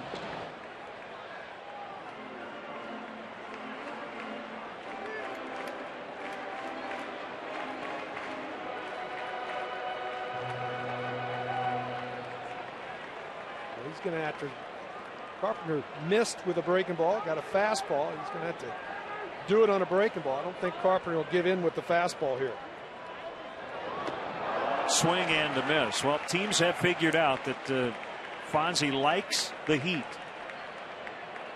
and has struggled in his career against curveballs and sliders. And if he gets a fastball here, Keith's probably going to be over his head. Up in the zone. That's probably the only place he'll get one. 2 strikes. Gets the breaking ball and hits it foul. And as a batter, if you're Soriano, obviously you know that that's what's coming. And the key is, I guess, to try to lay off that pitch that you know is not a strike, which was easier said than done. It is much easier said than done. And keep your hands back. Your hands start forward on an off-speed pitch.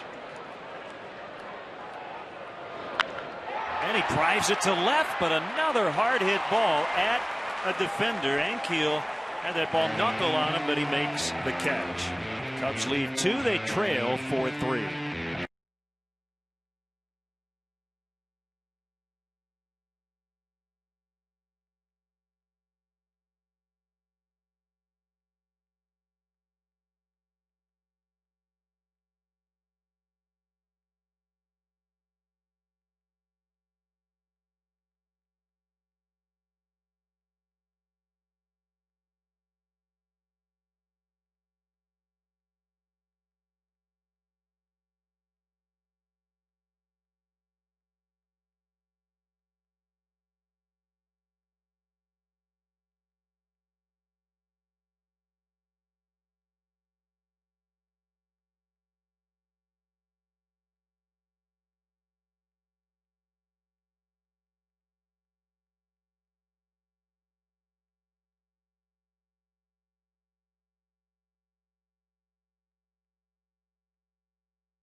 Wrigleyville Rooftops has premier seating for up to 200 guests for corporate gatherings, family reunions, and bachelor or bachelorette parties.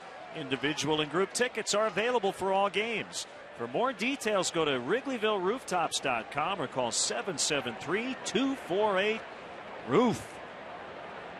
Well, Alfonso Soriano, I mean, when you're in a slump, and we've seen signs of him at least picking up some hits. This time he hit the ball hard. But, Keith, you were talking with a former Tiger teammate of yours, Alan Trammell. Watch his reaction. You can just see the despair. A guy who's desperately trying to get out of a slump and can't buy a hit. You feel like you're never going to get another one, even though as good a player, he's going to get a ton more throughout his career. It's just the toughest thing is emotionally push through situations that Alfonso's in right now, and he's going to get some big hits, and he's going to be an important part of this offense before the season's done. Aaron Heilman is in for Rich Harden. Well, Alan Trammell, we were talking with him before the game. He was saying how what a great player. Tony Gwynn, went through an 0 for 20. The longest slump of his career, and even he admitted, am I ever going to hit again? But he said he followed it up with like a 19 for 34 or whatever it was, 13 for 20. That's Tony Gwynn, too. The rest of us went 6 for 19 to get out of it. And all of a sudden, we're 6 for 40, and Tony Gwynn's 19 for 40 because he go 19 out of 20.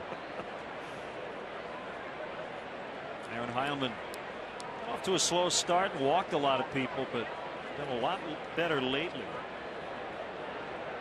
as he has settled into his role in front of Carlos Marmol. Sometimes pitching in tie games or maybe down a run situations like this. If you just joined us, former Cub great Keith Moreland is with us in for Bob Brenly this weekend. And a ground ball through the hole on the left side. That's a base hit for Brendan Ryan. This Sunday, AM/PM day at Wrigley Field. Watch the Cubs take on the Cardinals at 7:05. Be sure to arrive early. The first 20,000 fans will receive a Cubs cooler bag. Compliments of AM/PM. Too much good stuff. You see that ball rolling through the hole on the left side. Since Aramis Ramirez has come back, it's amazing at how he has not had really any action at third base. He's had to catch a pop-up or two, but we haven't seen him in a spot where he's had to think about diving, which is something that, like we said earlier, easier said than done. With the dislocated shoulder, he's going to have to be really careful about how he goes after balls that normally he would dive for. It's all about what they would not release him to come play if he wasn't ready to go, and it could withstand what he needs to do to be a player. But it's that mental part of being able to think, can I do this? Line into center. Johnson will pick it knee high with the catch, and that sends Ryan back to first. Well, that's a nice play. Reed plays fairly deep in center field, but a nice jump. You cannot afford a false step on a ball like that. Able to make a nice running catch. The ball sort of moved on him at the last minute. He was coming in, had to move back to his right. Got it about knee high. Heilman would love to draw up a double play here with Rasmus at the plate and Pujols on deck. He's going to throw to first, and Ryan back in plenty of time. Got the old school stirrups from both Brendan Ryan and the pitcher Aaron Heilman. Some teams used to make you wear your uniform in that style. Your era included the skinny stirrups. Oh yeah, there was not much there. I do like the soccer style sock myself. So you can see the old style stirrups and sanitaries.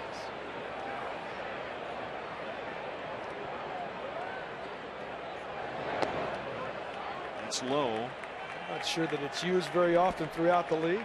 A lot of people will ask, well, what's a sanitary? It's a very thin, tall sock. It's a white sock you wear underneath your stirrup. Most guys either wear a tube sock under it or two pair in their shoe.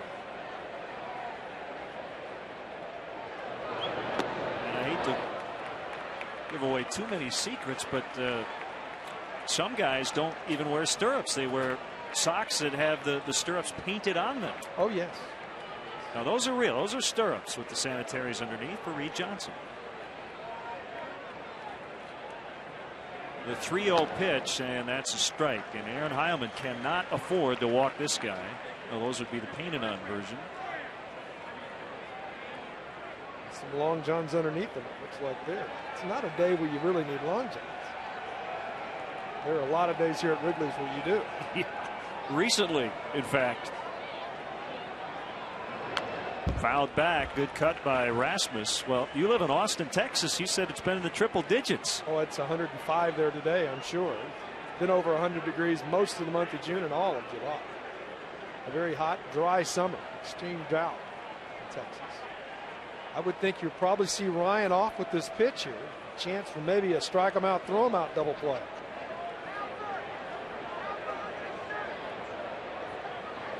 Heilman thinking the same thing and trying to cut short that lead over there. The Cardinals have had 2 leads today. The latest created on the Pujols leadoff home run in the 5th. Ryan does not run, and it's ball 4. He barely missed. Yes, just off of the plate. Huge, huge pitch here, 3-2. The sinker just misses the outside corner. Sometimes as a catcher, you got to tell that umpire, God, you're killing me. I got to have that pitch. Did not get it. Crucial time here. Well, they're at least going to act like they're going to pitch to Pujols, but we'll see. If Heilman misses on the first couple, they may just walk him loaded to get to Ludwig. I mean, you're in that area now with Pujols where he just isn't missing anything. That's what happens to the pitching coach. It makes you wear a jacket, have your head tucked down just a little bit. Crucial pitch here.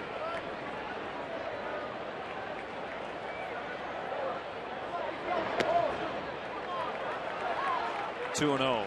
So difficult to get hitters of the caliber of Albert Pujols, and there aren't many, to get them to expand their zone to the point where they're going to get themselves out. He just doesn't do it. He has a great feel for the strike zone and situations. He will expand it when he knows he needs to expand it. That's the other thing.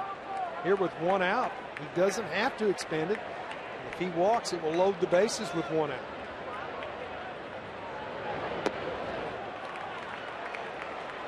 You can't give in here either. Well, we've already seen Ankiel swing away on 3-0, and you know Pujols pretty much always has the opportunity to decide if he wants to swing or not.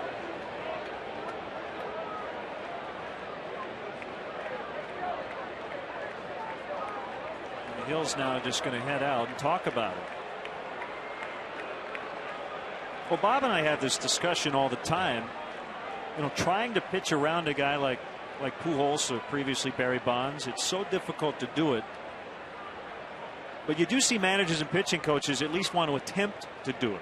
It's rare that it works out, though. You're right, but what you want to try to do, sometimes it'll also, and I'm sure y'all have discussed this, sometimes a pitcher's got a feel where he's putting the ball, and all of a sudden he's trying to miss so much different than when he comes back to the next hitter. He falls behind because he doesn't have the feel of the strike zone again. There's ball 4. So the intentional walk. I'll bring Larry Rothschild back out to visit. First time he's been to the mound. We're going to see some more action in the Cubs pen here in a second.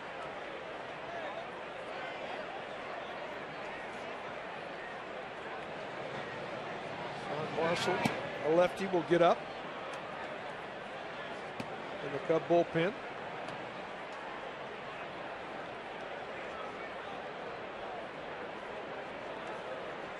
Double play we talk about all the time is a pitcher's best friend.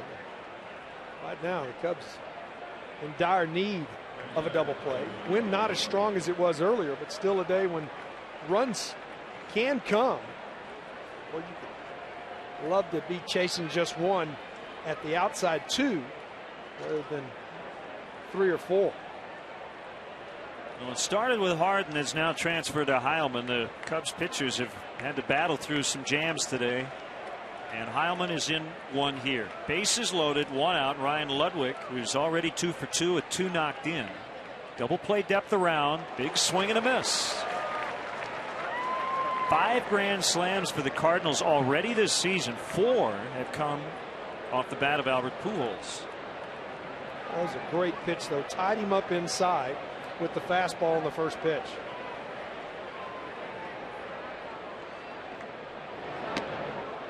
Way inside. 1-1. This might be where you change speed with a good changeup or a split. Try to get him to roll over the top of it.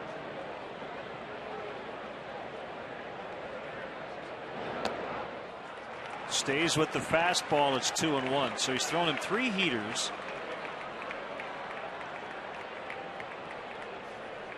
And now a very crucial pitch. Does not want to get down 3-1 with the bases loaded.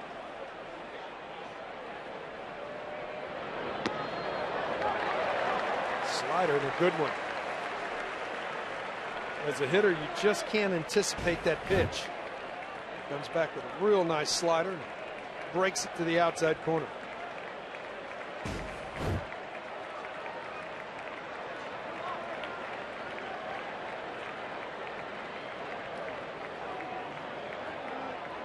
A 2-2 base hit left field. Ryan is in. Rasmus right behind him. Pujols trying to stretch it to third, and Ramos couldn't handle it, and that allows Ludwig to get the second. Boy, it looked like they had Pujols at third, but Ramirez dropped the throw on the bounce, and it's now 6-3 St. Louis. Well, tried to come back with a fastball. Stayed in the middle of the plate. Ludwig drove it to left field. That got 2 in for sure. The throw coming in from Soriano comes to third base. It looks like no question he's got it. It's that in-between hop. Ramos just went down to make the tag before he secured it. Couldn't put it away.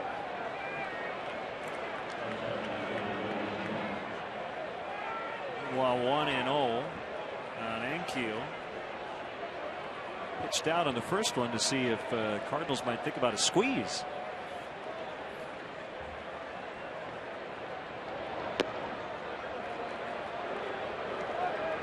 Two and 0.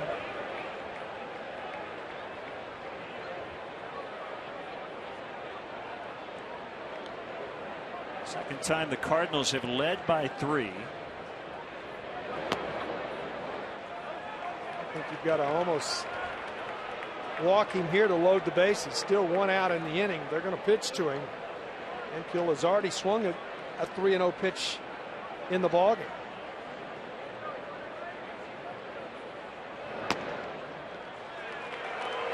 So the third walk of the inning for Heilman, and it'll bring up Molina. Bases are loaded again.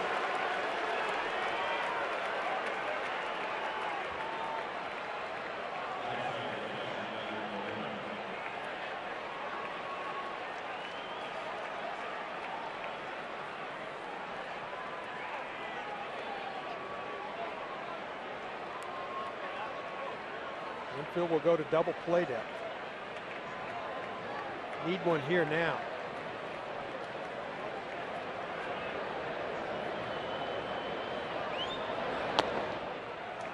Fastball missing low on Molina.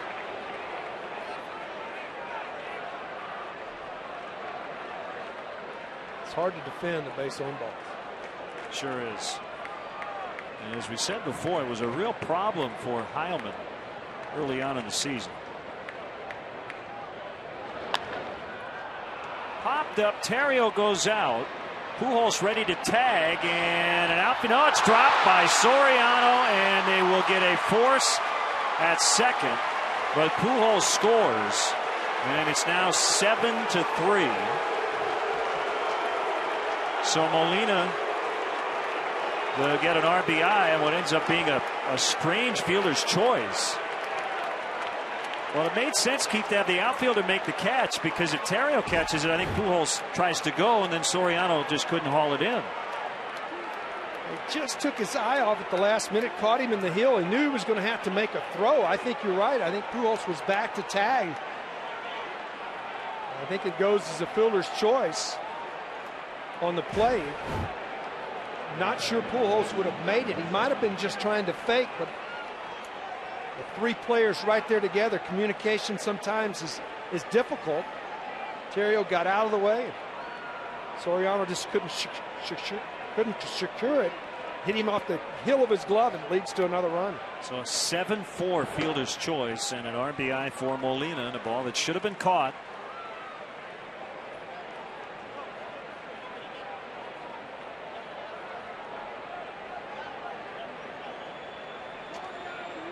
Pujols continues to make things happen. He's scored 3 runs. Fouled back by Thurston. A very aggressive base running by Pujols to try to go to third in the inning. And he might have been out if the ball had been secured. And Ramirez on the tag, he just tried to tag him too quickly. Instead, it leads to another run. Just an outstanding job doing everything for Pujols. He's been a nightmare for the Cubs today. There's no doubt about that.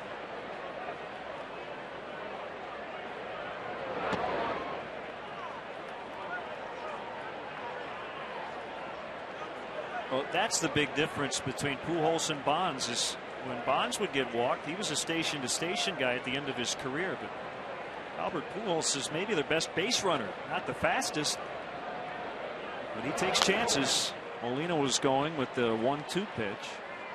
Hit foul by Thurston. Well, he moved into scoring position earlier in the game on a sacrifice fly. Goes first to third on a base hit to left field in the inning.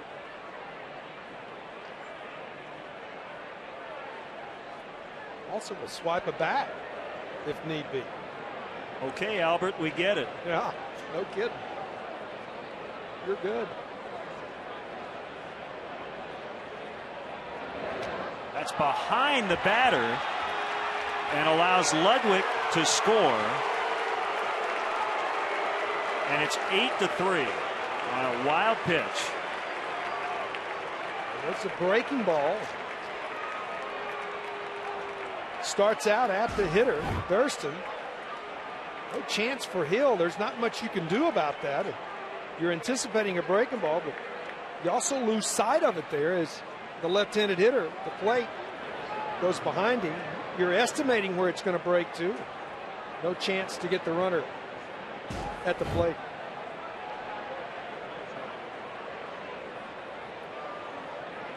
Meanwhile, 2-2 on Thurston. They've scored 4 times. And the lead is now 5. Tapper back to Heilman. An underhand toss to Lee. 8 come to the plate. Half of them score. And it's now St. Louis 8 and the Cubs 3.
Cord game summary.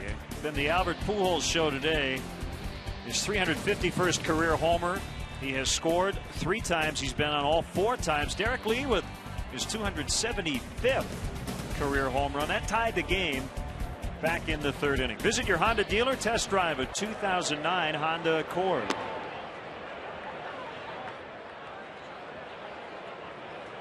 Down 5. That was an ugly top of the 6th for the Cubs, to say the least.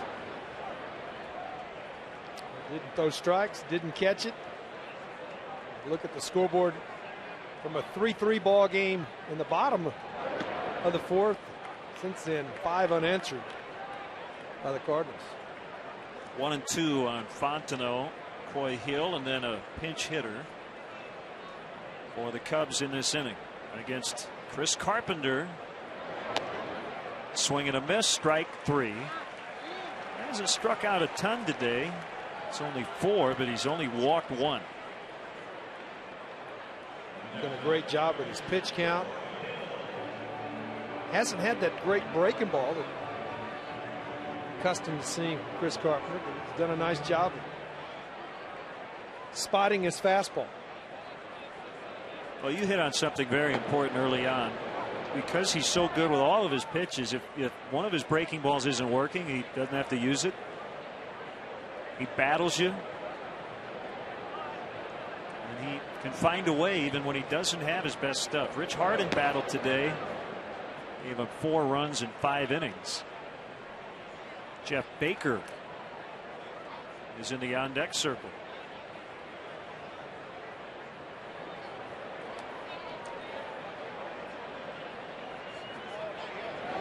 Swing and a miss. It was something I noticed. It was kind of an interesting comment from John Smoltz when he became a closer. He said, as a starter, if I didn't have anything early, I had a few innings to get it back. But when he became a closer, he said, if you don't have it that day, you're probably not going to win. You didn't have time to recover that slider split. You just had to scrap it and hope for the best. Hold on for dear life in the 9th inning. Most of the time, closers are 2 pitch guys, too. They don't need multiple pitches. They're going to try to be as good as they can with 2 pitches. Called strike 3. 2 quick outs, both on strikeouts. Great fastball there. Started it off the plate, tailed it back to the inside corner. Nothing you can do sometimes as a hitter. Tip your cap, put your sword away, and hit back to the dugout as he just brought that ball back to the inside corner with the heater.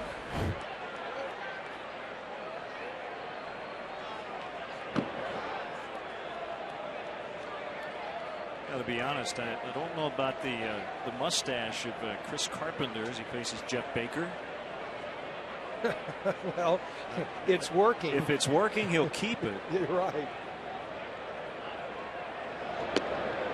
I'm sure there are a lot of Cardinal wives who have decided that this is not the sort of superstition that they enjoy. Right. But it's better than shaving your head. I guess so.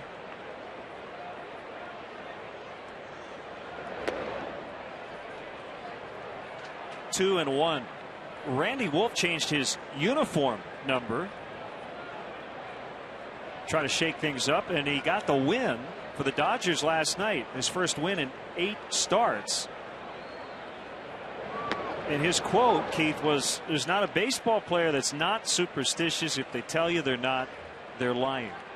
Good line. He's telling the truth. Absolutely. And if Randy Wolf believes that the number on his back led to the better performance, well, might be the shirt you wear underneath your uniform. We used to have a shirt that we passed around when a guy was struggling, say, all right, you got to wear this as your underneath shirt today. You need some knocks. Swing and a miss. Carpenter strikes out the side in the 6th. Cardinals lead 8-3 as we head to the 7th.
come the girls. Today's Bud Light fan cam with just the right taste that never fills you up. The difference is drinkability. Jarrett Hoffpower is going to bat for the starting pitcher Chris Carpenter. It's 8-3 Cardinals here in the 7th.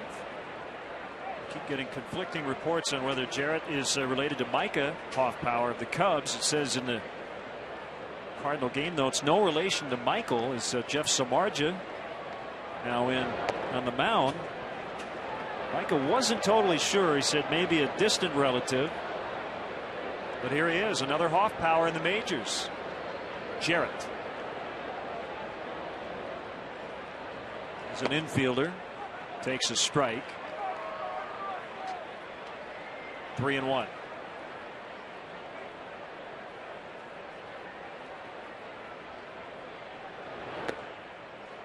Ball 4. Walks have been a problem for the Cubs pitching today. Yeah, struggle with the strike zone, there's no doubt. One intentional walk to Pujols in the 3 last inning. Leadoff walk here again.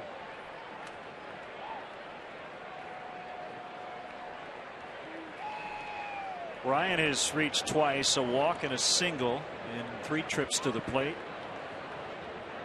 And scored a run in the 6th. Well, Harden gave up 4 runs, so did Heilman, but only 1 inning for Aaron Heilman today. And now Ryan will chat with Jose Oquendo.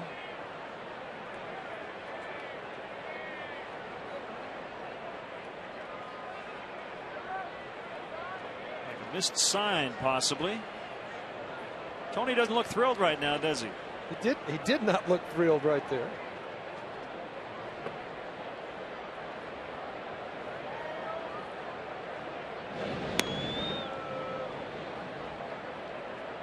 How are your managers with missed signs? Usually cost you money. Some would cost you playing time if you were not an everyday player.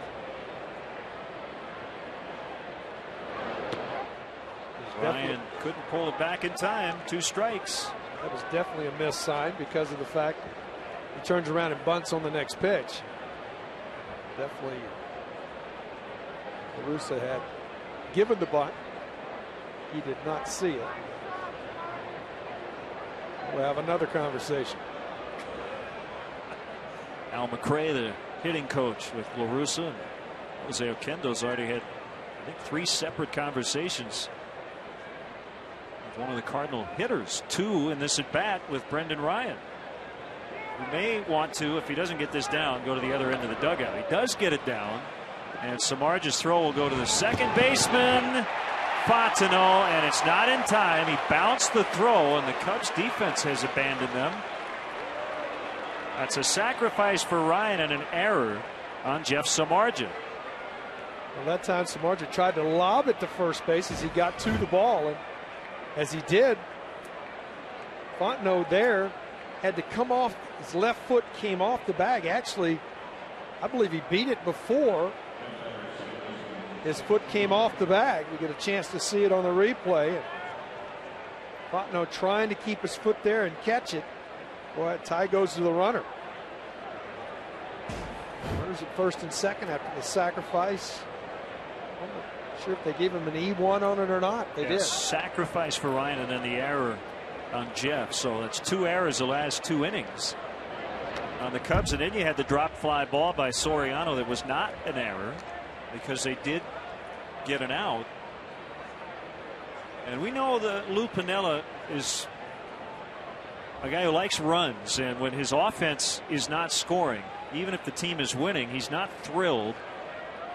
But I think even worse than that for any manager is sloppy defense. And Lou will not be real happy with this, what he's seen today.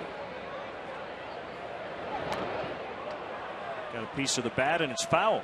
Well, sometimes defense can actually get your offense going. Somebody make a nice running catch. Fukudome with one in the gap earlier. You felt like, well, maybe that's a big play. But sometimes defense sets the tone of what you do offensively, because now you all of a sudden you look up and you're chasing a bunch of runs, which changes your at-bats. So there's it all works together.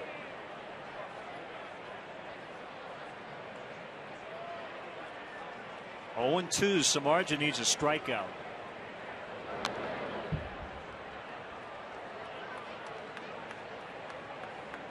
Count holding on Schumacher.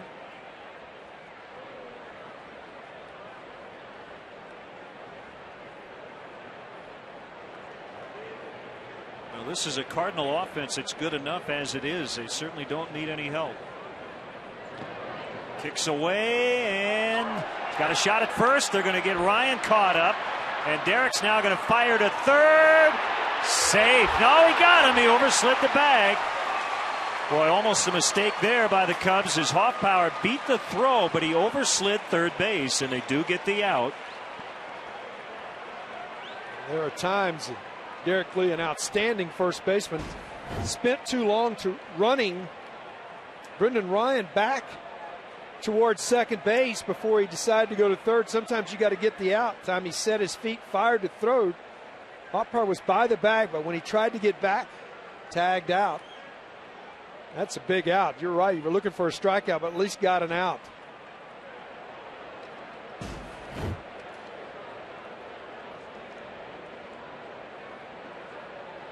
Well, Brendan Ryan kind of forced the play there because he got too far off of first base, and he realized Hoffpauir was going to have to retreat. Nice job by Ramirez too to keep the tag there. I mean, because it very easily, he could have swept, knew he was there too quick, and relaxed, stayed down there, stayed on him, got the tag out.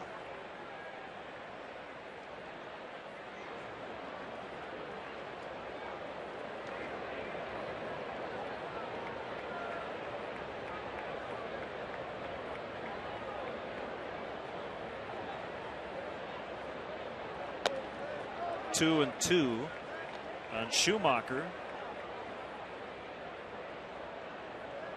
Blackhawks all-star defenseman Brian Campbell will conduct the seventh inning stretch coming up.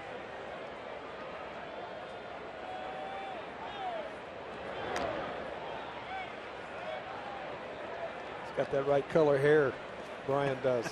You like that, huh? I do like that. Yeah. I knew he was just like me. He had to get tough or die. That's what you have to do when you're red-headed.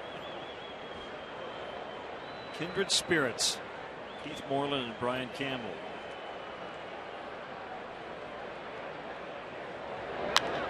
Base hit left field. Ryan stopping at third. So they threaten again, and while we have a moment, let's step aside and see what's coming up on WGN.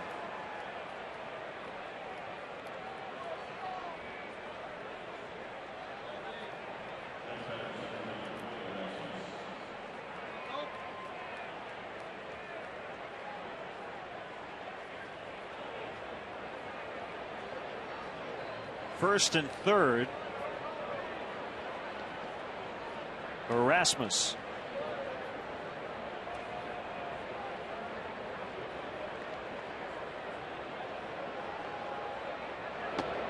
Been hearing about Colby Rasmus for several years. Cardinals' top prospect according to Baseball America. The last 3 seasons. Now in the major leagues, and leading all National League rookies in homers and RBIs. Batting right in front of Albert Pujols. You know he's going to score a bunch of runs being in front of Pujols. The other thing, watching him, he does a nice job. He doesn't try to do too much. I believe his home runs probably come from the fact that he stays inside of it, stays on the ball a long time. Strike 3 as he swung through it. 2 outs. In that situation again, Keith. Pujols coming up with runners on base as we see the Samardzija strikeout. Well, I think you look at the scoreboard now, and I think you will see Jeff go right at Albert. 8-3 ball game. I think this is the chance when you do go ahead and say, here it is.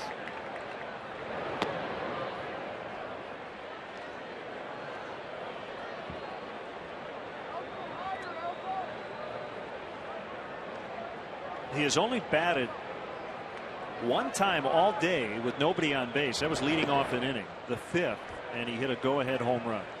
Straightaway center, got a ball up into the wind, and it just got into the basket over Reed Johnson. I say go right at him now. You're 2-0. I'm not sure you go at him 2-0, because he can dead look red right here.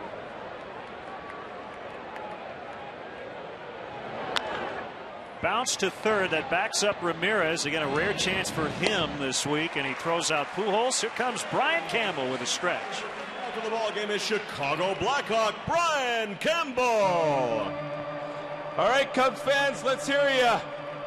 A 1, a 2, a 3.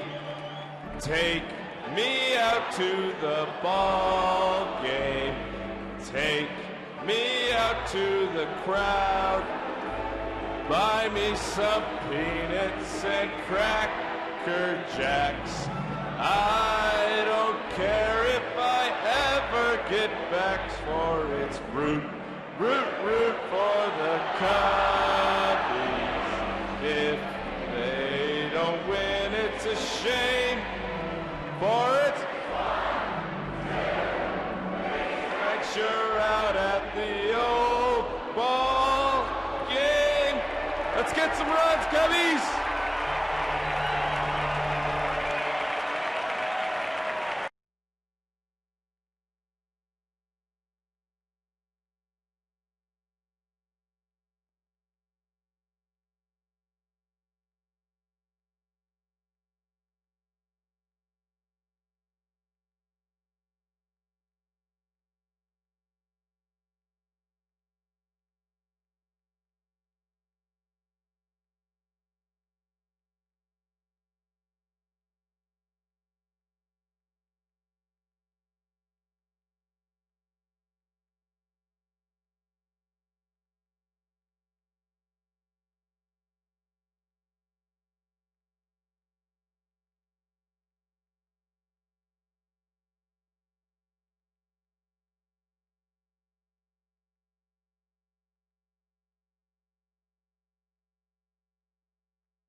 Right-hander Kyle McClellan, the first reliever out of the Cardinal bullpen. They lead 8-3 in the bottom of the 7th. Blackhawks all-star defenseman Brian Campbell is with us in the booth. Samardzija got out of a jam in the top of the 7th. So 37th appearance for McClellan. Brian, nicely done. Yeah.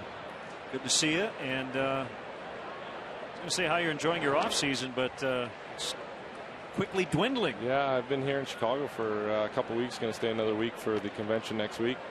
I'm loving it being here. So I've just been working out at the United Center, and you know, just getting more comfortable with the city. It's been a lot of fun. It's a great place to be all year round, particularly in the summer when you have some downtime. 1-2 to Johnson is bounced in front of the plate, and a short off season means a deep playoff run, so that's good. Yeah, no, it's I've had that before, Len, and it's what you want and what you play for, and you know, you got to get your rest now and get back ready, because next year the expectations are really high for all of us. Ooh, I caught the knob of the bat of Reed Johnson. Brian, that's where I was going to go. The expectations at a level when you do as well as y'all did in 2008 and 2009 as y'all's year go over from one year to the next. What do you feel like the expectations are for 2009, 2010? I think there's one and only, and that's winning the cup for us. I think the organization's done a great job in putting that in place for us to do, and that's why guys want to come here, and that's what you play for. And a lot of teams, you know, you're not in that situation, but here in Chicago we are, and you know, we're excited obviously about bringing in a couple, 3 guys from free agency and with a lot of experience. So you know, I want to be here in June and playing hockey. Johnson with a deep at bat here, 3-2 against Kyle McClellan. You can catch Blackhawks hockey right here on WGN Sports coming up this fall. And I didn't realize John Madden went into retirement now, putting on the skates. No, actually, there's another John Madden who's been playing in the NHL for a long time now with the Hawks. And Marian Hossa coming over from the Detroit Red Wings. More on that in a second, but the much anticipated ceremonial first pitch. And there was a little pressure on you after the last time, but you came through, right? No, it was a lot of fun. I was at the United Center this morning working on it, and managed to get it over the plate and have some fun with that. Nicely done. Didn't want to throw out my arm, so. I like that, though. You wanted to make sure you got it there in the air, though, right? Oh, yeah. Exactly. You guys open up the season in Finland. Yeah, in Helsinki. I actually played there during the lockout. Great building, and we play the Florida Panthers there twice. I think it's like a back-to-back game before we come back home. So hopefully it's a good time for us to gel even more as a group and have some fun. Ontario fouls it back. But in terms of those guys you brought in, Hossa certainly stands out. Can play both ways, and I have a feeling you're going to pick up a few assists on Marian Hossa goals coming up. Yeah, I won't mind that at all. I'll be looking for him. He's a big target to hit. So he scored 40 last year. He's done it before. He's made me look silly before when he was especially when he was in Ottawa, when I played him quite a bit. So he's a big guy, more size to our team, and obviously John Madden's won a bunch of cups too, so it's good. Pujols will take this one unassisted. The last time, well, I don't know if you've been. I think you might have come to a couple games here this year, but you were on this field playing hockey, the Winter Classic. It was a little colder, but it ended up being a really nice day here at the ballpark. The day before, you guys were out in the sun, right? And that would have been a little weird because I guess the glare was unbelievable. Yeah, right? Guys were using different, trying to use a tinted shield and everything. The ice was pretty bad that day, but it was pretty good for the game. So, it's fun. I think they did a great job displaying it, and obviously putting the bricks around the fake bricks around the boards and everything. It's a good time to celebrate with everybody and have fun with that. One strike on Kosuke Fukudome. So cool to see players from both teams going into the dugouts during the intermissions and fans asking for sticks and pucks. It's kind of like a baseball game where you get a broken bat. Instead, this time it was hockey sticks. Yeah. Did you stay warm, Len? I did, actually. I had bleacher tickets, and I got invited into the Cubs box, and so we were along the first base line, and we had a great view. And we were able to walk inside every 20 minutes or so, which definitely helped. Yeah. Fukudome hits it foul off to the left. So what do you do for fun when you're not working out at the United Center? Play a little golf. I'm going to come to the game again tomorrow, and I love coming here, so it's a lot of fun. And just got a new residence here in Chicago, so I'm trying to get that in order. So it's been good. This will be caught by Rasmus to end the inning. Brian Campbell, what a great year. And as you said, it's cup time in 09, 2010. Definitely. Thank you, guys. Thanks, Brian. Yeah.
8th inning. Keith Moreland, Len Casper, and our WGN Sports crew from the friendly confines of Wrigley Field. It's been a tough day for the Cubs. They did get back to even in the 3rd on a home run by Derek Lee, but since then 5 unanswered runs by St. Louis, and a called strike on Ludwig. 1-1. Samardzija in his 2nd inning of work had to work around a leadoff walk, his throwing error, and a single to get out of the 7th with no damage.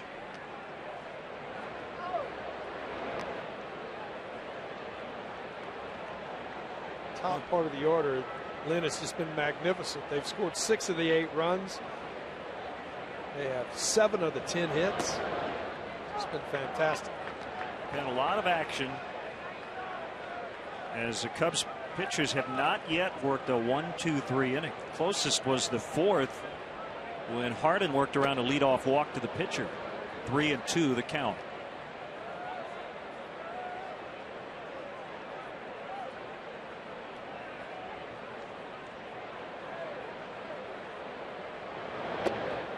And ball 4. Well, we have a chance. Let's take a look at our high def shot of the game, sponsored by Comcast. Most of the observers here today paid to get in, but not that individual. Pretty good seat on one of the guy wires here at Wrigley Field. Cubs baseball in high definition, sponsored by Comcast. Ontario backpedaling and making the catch for the out. So Ankiel retired. Well, you're never out of a game, especially with a wind blowing out here, and the Cubs have 6 outs to work with. But if they can't come back this afternoon, they'll rely on their all-star tomorrow, Ted Lilly, who loves pitching in this ballpark. He's been really good at Wrigley Field. Makes the weekend difficult to drop the first of 4. You know you're going to get the weather's supposed to be nice over the next couple of days, and you're leading into the break. A couple of down on the loss column to the Cardinals. The Cubs can't come back.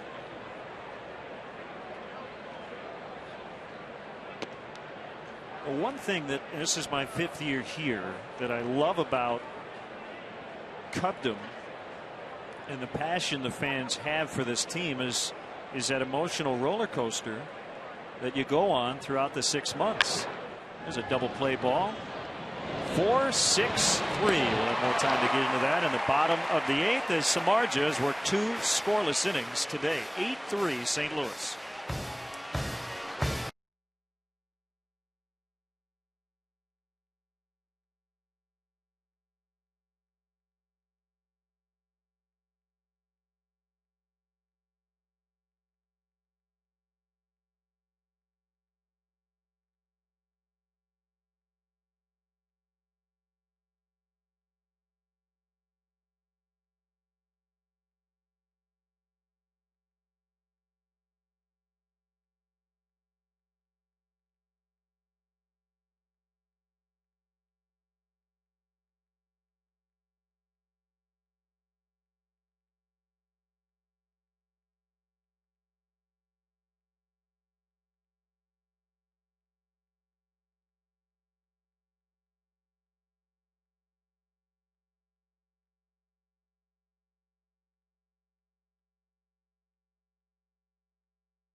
Time now to look at today's AM/PM player of the game. Derek Lee continuing his hot homestand.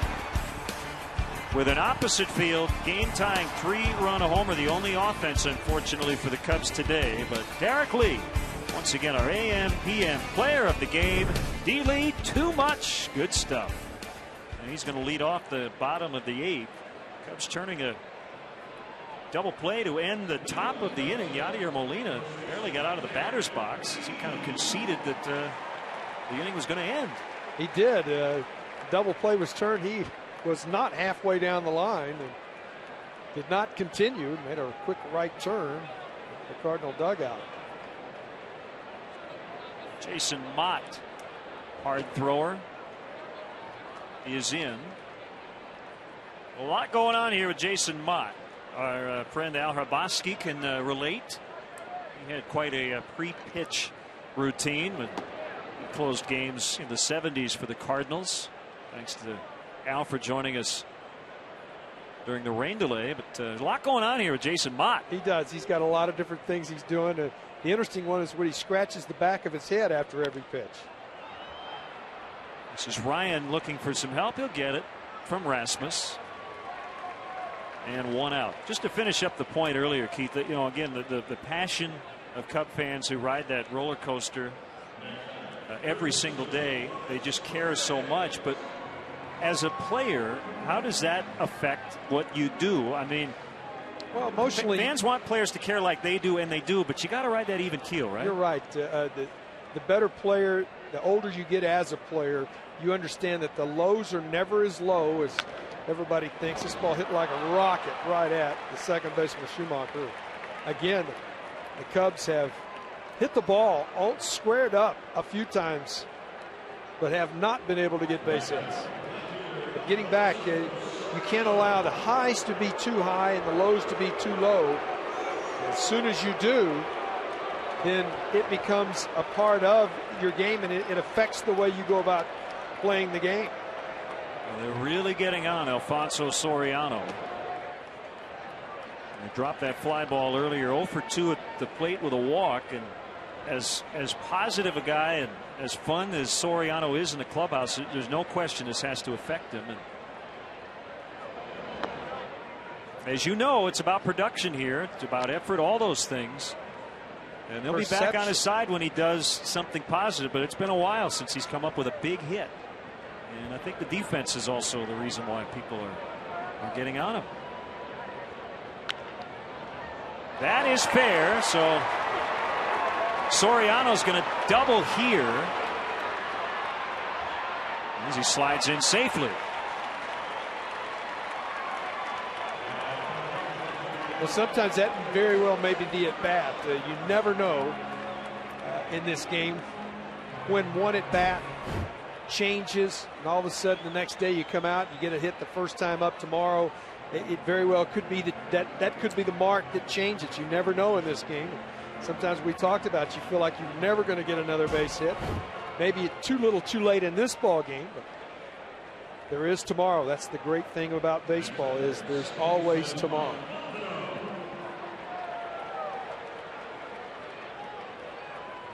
We should note, in terms of the game-winning RBIs on the Cubs, Soriano leads the team with 7. Now, a lot of those came early on, but also 10 go-ahead RBIs on the year. It's been a while since he's homered. It's been over a month. He has reached twice today in a double and a walk. Fontenot fouled that off his foot. 1 ball, 1 strike.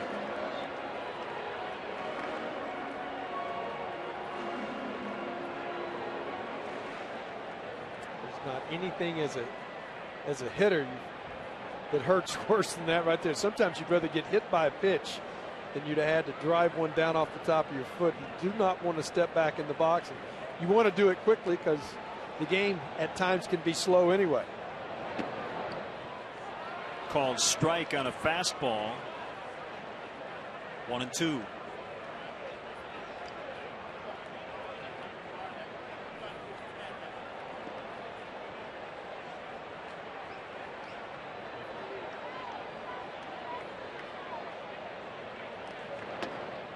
Off the plate inside. Shane Victorino and Brandon Inge grabbing those extra spots via the internet vote on the All-Star teams. First time on the team for both guys. Injured center fielder for the Mets, Carlos Beltran, as Fontenot strikes out to end the inning. Not in the game, so Jason Worth of the Phillies will replace him. 8-3 Cardinals.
Well, this is a major league debut of right-hander Jeff Stevens. And a very good ERA, an 0-3 record. Couple of saves at AAA Iowa. And he is up here. Kevin Hart optioned back to AAA. Stevens came over from Cleveland in the Mark DeRosa deal in the offseason.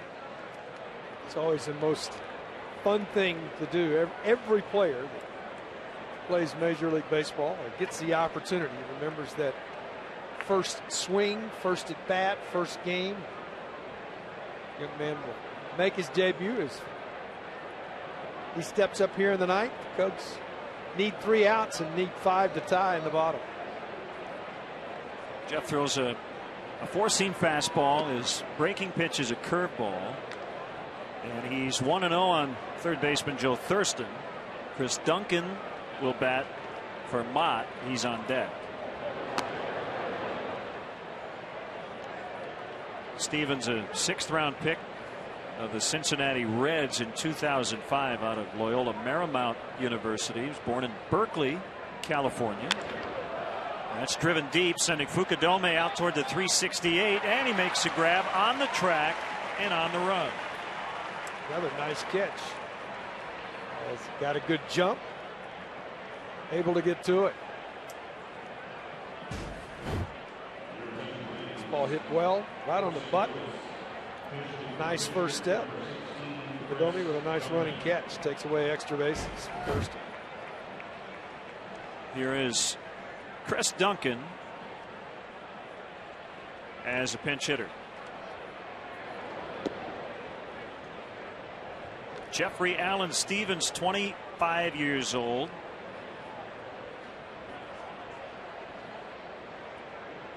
.62", 205-pound righty. Deals a strike on a curveball, 1-1. Four-seamer with the fastball and a good overhand breaking ball. Strikes with the curveball, important to his repertoire.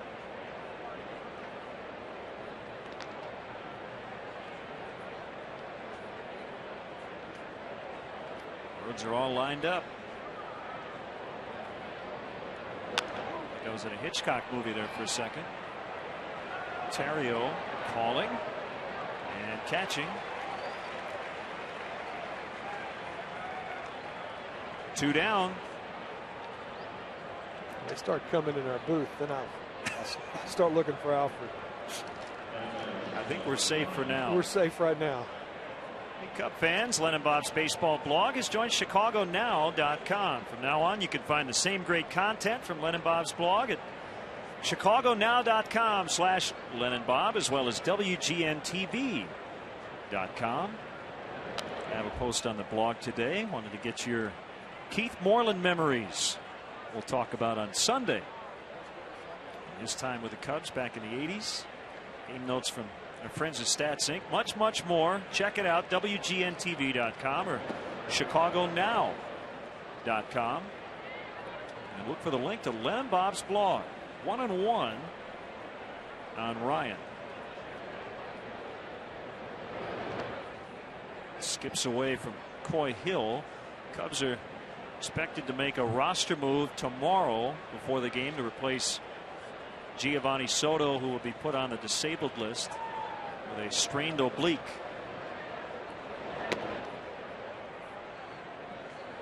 Three and one.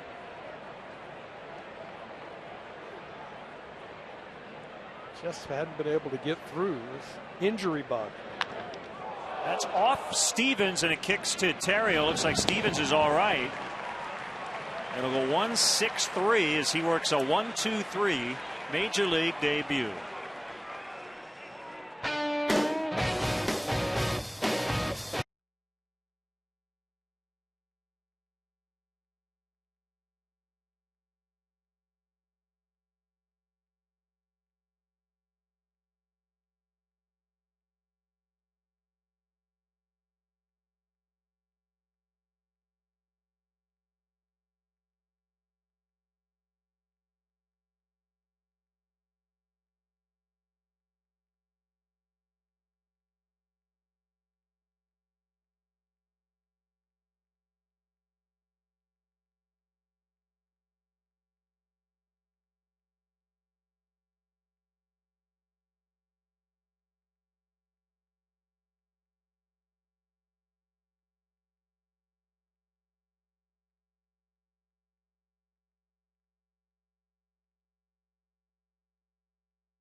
Well, partner, the best feeling in the world is a successful major league debut. The second best feeling is right after that debut, because you can breathe. You can. You get your breath back. And Derek Lee with a nice job after the 1-2-3 inning. Reached up, took the ball back across the diamond. Reached up, handed it to him. I guarantee you that will go in a trophy case. Coy Hill hits the first pitch from Josh Kinney as we start the bottom of the ninth. And Pujols able to get that throw. Just getting to first base to accept it from Skip Schumacher. So one pitch and one out. Micah Hoffpower will bat for Stevens.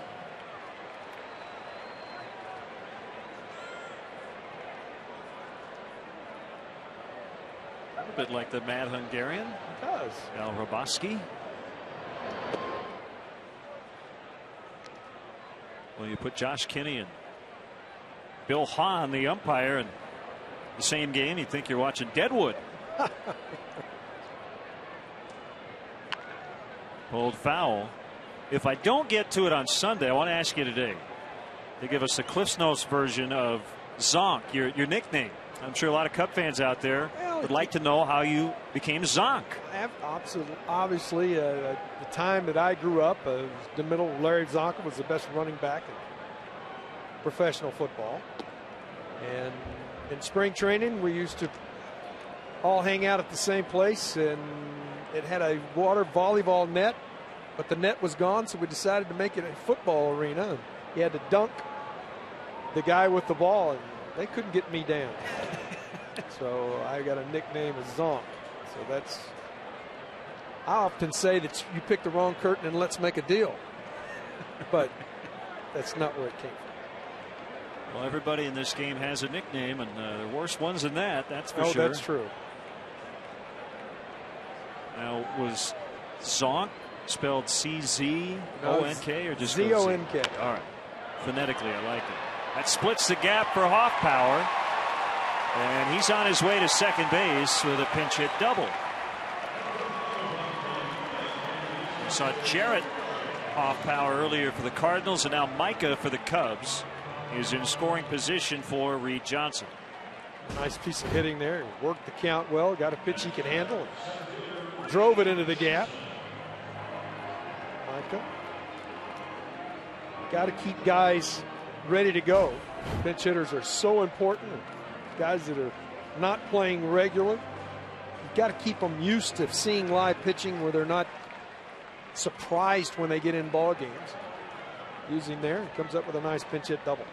Here's Johnson looking for his first hit.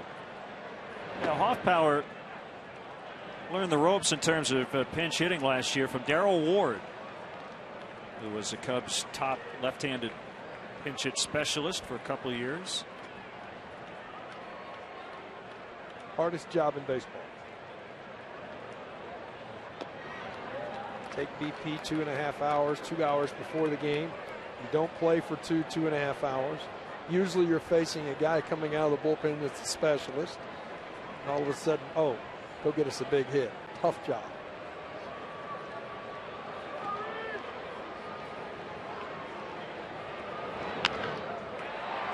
Got by the second base umpire, Dan Bellino, and Schumacher able to field it and throw out Johnson.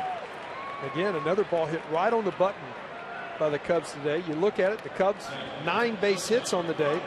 They've hit the ball better than 9 base hits. They just haven't been able to find a hole anywhere. 5th different time you can say that the ball just hit right on the button. Nothing to show for it. And there's no doubt, as Terrio bats with 2 outs, runner at third, last chance here for the Cubs, that Von Joshua, the hitting coach, is reminding a lot of these guys, keep doing what you're doing today because you did hit the ball hard, and that's all you can do. Yeah, can't change nothing, and that's what happens to you. Keep going to the plate, keep battling. Breaking ball is outside. 1-1 to Terrio. The rally sunglasses upside down.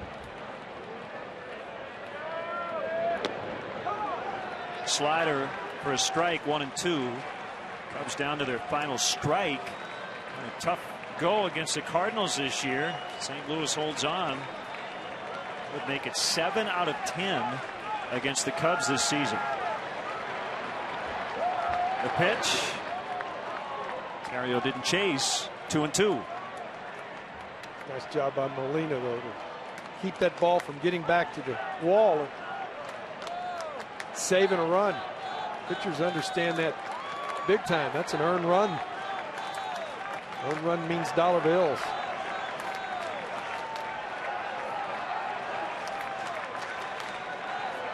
We got off to a late start today because of rain. 38 minutes. Cardinals took a 3-0 lead. Cubs tied it. St. Louis then pulling away. Little pop up. It'll become a souvenir. Paid crowd 40,687.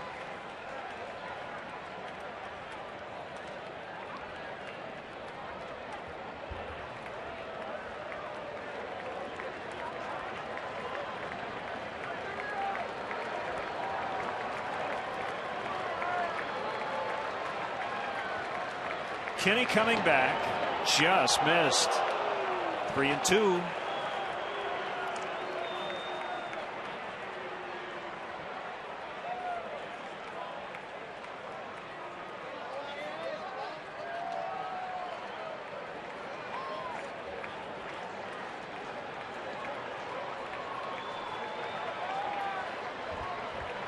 Only coming back from Tommy John surgery in 07. Returned late last year, missed 300 games in the interim.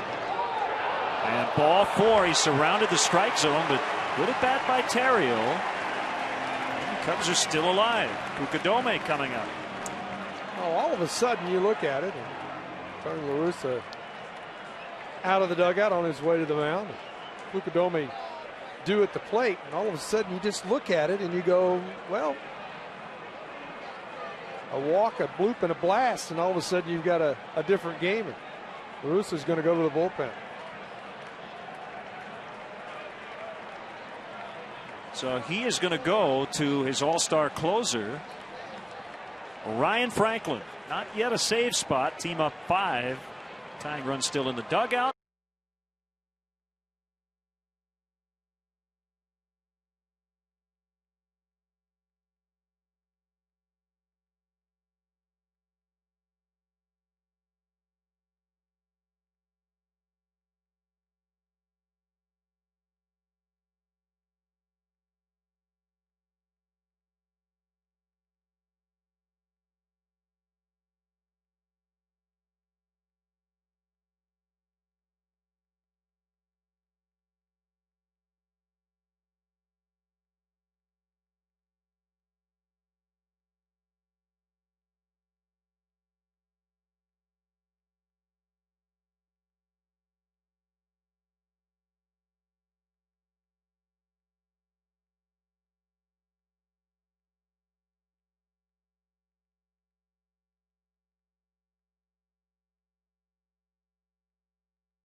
Well, you see why Ryan Franklin made the all-star team. Will pitch in his home ballpark. ERA under 1. Hasn't given up many hits.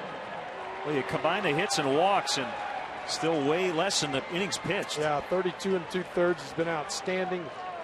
A guy that has handled guys from both sides of the plate too as a right-hander. Kosuke takes ball 1. Terrio steals second without a throw. No stolen base. Call it defensive indifference. That's old slow guys wanted those. We wanted those bags. Franklin leading all major league relievers with his earned run average. He's not given up anything his last 11 games, covering almost 15 innings. Bounce back to Franklin, and he'll toss to Pujols. And the Cardinals take game 1. Cubs failed to score in the 9th, stranding 2 in the final today, and it was all Albert Pujols. 8-3 St. Louis. So Cubs backs against the wall this weekend. Still 3 to go in the series. Well, you look at it today. Obviously now you're 4.5 back, but you still have a chance to do something. Tomorrow becomes a crucial game because you